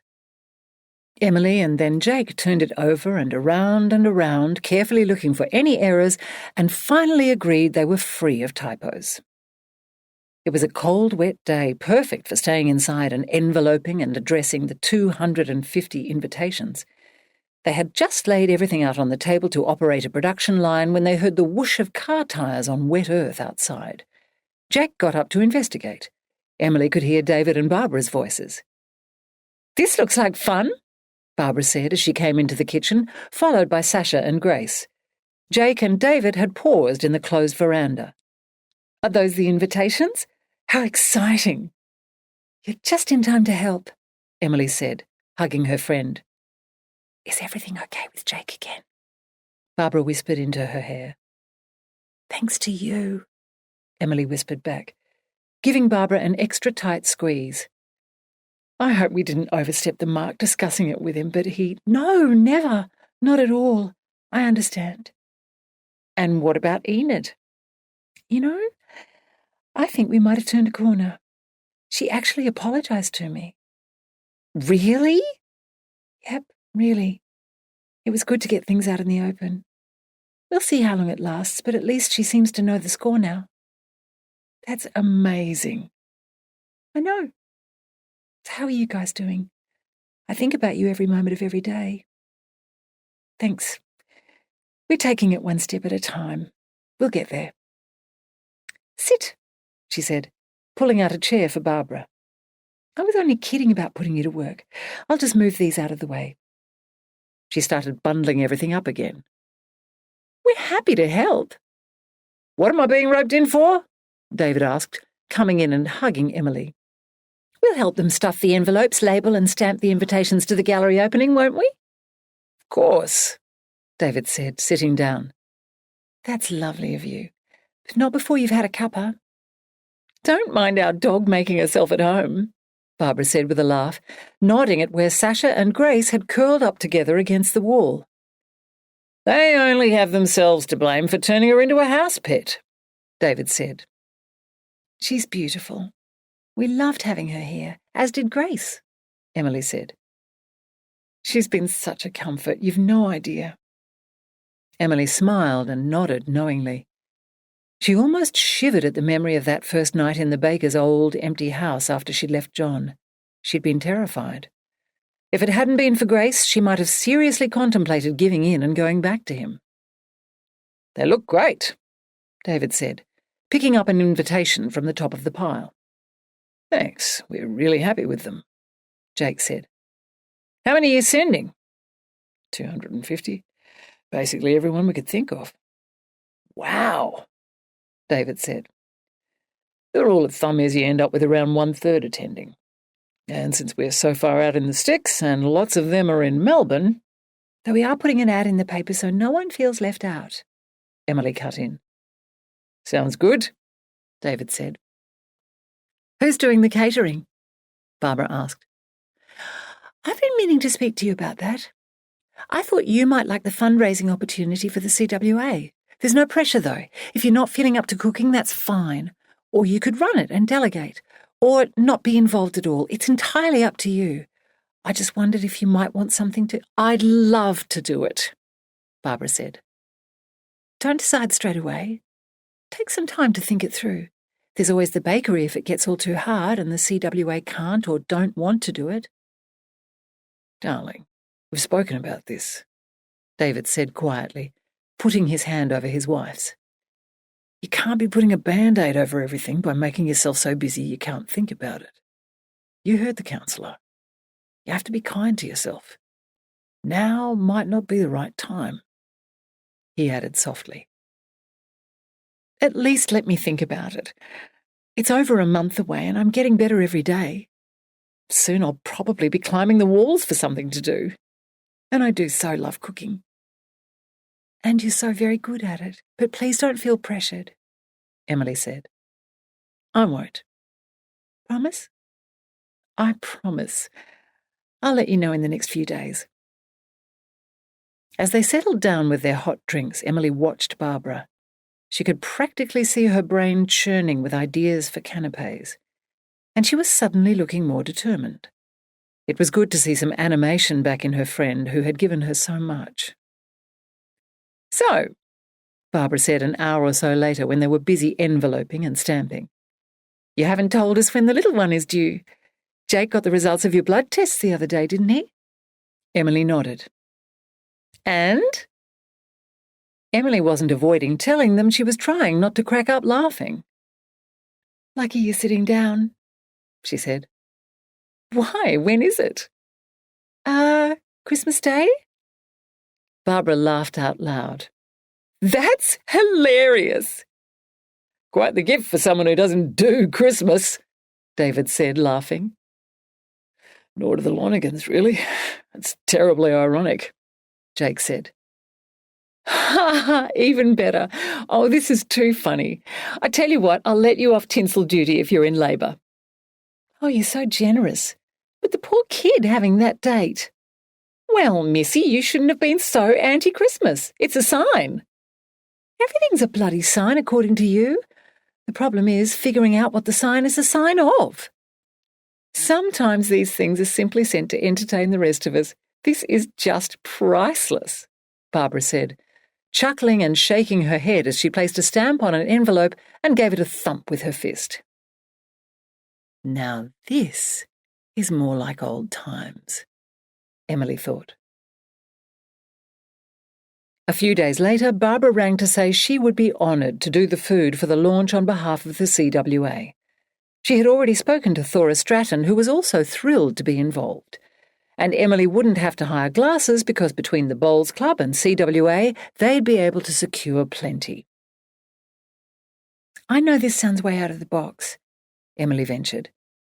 "But what about including Enid? I know she'd love to be involved." "Great idea. Thora will keep her in line if necessary. Let me call her. I'll get back to you in a week or so with a menu." "Thanks so much, Barbara. It means a lot to have you doing this." "You're paying, don't forget." "Of course I won't forget. But I'm just so glad to have my best friend taking care of something so important." "Hold your applause until the actual night, Em. It could all go pear-shaped yet." "Yeah, right. As if. Don't forget there's a huge oven and plenty of bench and fridge space at the gallery if you'd rather do the cooking there." "Thanks, I'll bear that in mind. Well, I'd better go and get my committee together. I feel a bout of bossiness coming on." "Don't let me hold you up." Emily laughed and hung up. It was so good to hear her friend so upbeat again. "This is all coming together so well, little one," she told her belly. She still wasn't all gooey and doe-eyed about her pregnancy, but she was intensely grateful to the little guy or girl growing inside of her for providing the impetus to sort things out with Enid. And she regularly rubbed her belly and said thank you. She was looking forward to seeing the little bean on an ultrasound one day soon. They had decided to wait until after the opening so they weren't distracted. Meanwhile, they were still trying to decide if they wanted to know the sex of their baby or be surprised. They seemed to change their minds daily. Emily could imagine plenty of women in the district not bothering with some of the tests and scans, given all the travelling one had to do to either Port Lincoln or Whyalla. From the little she'd learnt so far, it was already clear that pregnancy treatment and birth services in the country were very different to those in the city. Jake had initially been horrified that there were no obstetric or ultrasound services in Wattle Creek or the neighbouring towns. It had been Emily's turn to reassure him that everything would be fine. There was the St. John ambulance and the Royal Flying Doctor Service if anything did go wrong. She had been feeling much calmer since she and Enid had sorted things out, and was determined to let nature take its course and be guided by the doctor in Hope Springs. She'd quizzed Enid and discovered she'd had a smooth labour that hadn't been overly long, though to Emily 8 hours sounded an awfully long time to be in enormous pain. But Enid had assured her it was a different, fulfilling sort of pain. Well, she'd have to take her word for it for now. They had the impending birth of their business to deal with first. Chapter 41. Time seemed to speed up, and the next few weeks passed in a blur of preparations, invitations, RSVPs, and last-minute arrangements. Suddenly it was the eve of the opening, and Emily was cleaning the house in preparation for Simone's arrival. She, Barbara, and Thora had spent a day the week before choosing a suitable selection of hot and cold and sweet and savoury finger food, and everything was underway. All the women were getting along well. Even Enid was playing nicely. When Emily had visited her parents to deliver personal copies of the invitation, Enid had asked whether it was okay if she put the word around Hope Springs and encouraged people to come along. Emily had laughed. "Of course, Mum, the more the merrier. There's an advert in the paper, remember?" But she'd been really touched by how respectful Enid was being towards her these days. It certainly made for a much more harmonious relationship. She had been surprised to receive an RSVP from her cousin Liz to say she was coming and bringing along her parents. She was even more surprised to receive an engagement gift in the mail, a gorgeous pewter photo frame. She was now really looking forward to seeing her again. They'd had a lovely chat when Emily had rung to thank her, and both had admitted to overstepping the mark during their last phone call. Afterwards, Emily had wondered if her relationship with her mother had also negatively influenced her feelings towards her cousin. For a while she had been quite angry towards all of her family, other than her dad. But Liz had been really supportive that day at Gran's funeral and very generous to offer her somewhere to stay if she ever left John. Aunt Peggy, Uncle Jim and Liz were staying with Enid and Des. They were arriving today as well and would no doubt be put to work on the food. Enid had assured Emily she wasn't expected to come down and help entertain them when she was so busy. That was a turn-up for the books and a great relief. While vacuuming her bedroom, Emily paused beside the button jar on the tall boy and looked out the window towards the cottage. So much has changed, Gran. You just wouldn't believe it. She turned and smiled at the two signs that David and Jake had put up just inside the paddock, one for the gallery and one to advertise Jake's business. They really had made a wonderful partnership. And a wonderful family, Gracie, she said aloud, bending down to rub the ears of the dog whose tail had just slapped her leg. Soon an even bigger family, too, she added, rubbing her belly. Thanks to Jake's constant reassuring, she was feeling much better about the baby, the cottage, everything. She was so lucky to have found him. "Too late to back out now," he had said yesterday after unveiling the signs. He'd been grinning broadly and had wrapped his arms around her. It's hard to believe it's really happening. She was still astounded at how much they'd got done in such a short space of time, and how much had happened in less than a year. If only Gran was here to see all this. When she thought about how much she missed the old lady, she physically ached. At least now the tears had stopped. Gran wouldn't want us moping, she told herself, Grace, and baby Bean as she stamped on the vacuum cleaner and it roared to life. After she finished the house, she would do the cottage. It probably should have been left until the morning, but she was keeping a lid on her emotions by keeping herself busy. She'd probably do it again then, too. She was also nervous and excited about finally seeing all of Simone's paintings in the flesh. Jake's sister had been hard at work since Easter and had been sending regular updates with photos attached. Each was stunning, and Emily loved that she was tackling different subjects. She was confident there would be something to appeal to everyone who attended the exhibition. She checked her watch. Jake had gone to town to check the mail and stock up on groceries. He seemed to have happily taken over this particular job, and she had no objections. Thanks to the build and the time he'd spent helping David, he had become friendly with loads of people and enjoyed stopping in the street to chat when he had the time. But hopefully he wouldn't be long today. Simone was due in less than an hour. She packed up the vacuum cleaner and stowed it in the cupboard in Jake's office.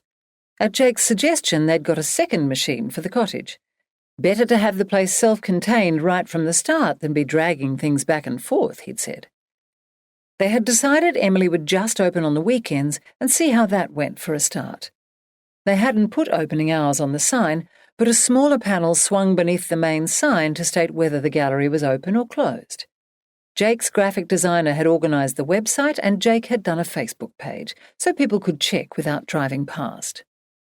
They had also included details about being open by appointment and her phone number. Neither of them thought it would be a problem. It wasn't like they were ever too far away, and it seemed the usual thing to do. Emily had to take Jake's word for that. She knew diddly squat about running a gallery, as she seemed to be reminded on a daily basis. But she was learning. When they had gone over the final figures, Emily was delighted to see the project had come in $20,000 under budget. She couldn't understand why Jake wasn't more exuberant until he pointed out that the spare $20,000 was for landscaping, which they hadn't done yet. So it had actually come in right on budget. Emily thought that was pretty good, considering all the stories she'd heard of people's budgets blowing out. She wiped the bathroom vanity one last time and re-straightened the already straight towels. She was starting to get a little jittery. Back in the kitchen, she'd just boiled the kettle in a last-ditch effort to keep herself occupied when she heard the toot-toot of an unfamiliar car horn. Here she is. Perfect timing, she thought, as she heard another vehicle turning in behind it. Outside, she found Simone stepping out of a white two-door ute with a fiberglass canopy. JKR and Associates was emblazoned on the side. They hugged like best friends. I can't believe how fresh you look after driving all the way from Adelaide, Emily said. I'm so glad I did a stopover. It is a long way from Melbourne by road, but worth it to know the paintings would arrive safe and sound. Jake appeared beside them and hugged his sister. Good trip? He asked. Not bad. I actually don't mind the ute, Simone said. Wow, how many have you brought? Emily asked, peering through the tinted windows of the canopy where all she could see was bubble wrap. The whole back area looked chock-a-block full of paintings. They'd offered to have them freighted over, but Simone had been adamant about bringing them herself. Heaps. I've been a busy beaver. You must be exhausted, Emily said. I'm not feeling too bad, actually, though I can't say I won't crash later, Simone said with a smile. But not until I've seen this gorgeous building of yours. I'll need your help to decide where to hang what. I hope you came prepared to work, sis, Jake said. Phew! And I thought I'd already done the hard work. Can I have a cup of tea first? You sure can, Emily said, leading her up the path. I'll get your bags, Jake said, and retrieved a large duffel-style overnight bag and long black garment bag from the passenger side. Emily thought she noticed him share a conspiratorial look with Simone. God, this weighs a ton, he joked, pretending to struggle under the weight of the luggage. We really don't need any more rocks or bricks, he added with a laugh. Oh, ha, Simone said, slapping at her brother's arm. Back inside, Emily boiled the kettle again and got out some homemade melting moment biscuits while Jake showed Simone to her room. She smiled at hearing Simone cry out in delight. They had finally put bookcases in and finished her reading nook. When she and Barbara had gone down to pick up the mantelpieces, they'd had them restored after all, Maureen had asked if Emily had found bookshelves because a lovely pair had just come in. And they were. Just perfect. Just when she was starting to wonder what was taking them so long, they reappeared. Again, she had the feeling they were sharing a secret. They were chattering in the hall, but suddenly seemed to change the subject when they entered the kitchen. The shelves look great. They really complete the room. Thanks. If only I had more time to spend in there. Now, you've had lunch, haven't you? Emily asked, pouring the tea. I'm happy to make you a sandwich if you haven't. I'm fine, thanks, Simone said. I stopped at Hungry Jack's in Port Augusta. Naughty, I know, but just what I crave on a road trip. Emily nodded. She didn't think she'd ever driven to or from Adelaide without stopping for a burger in Port Augusta.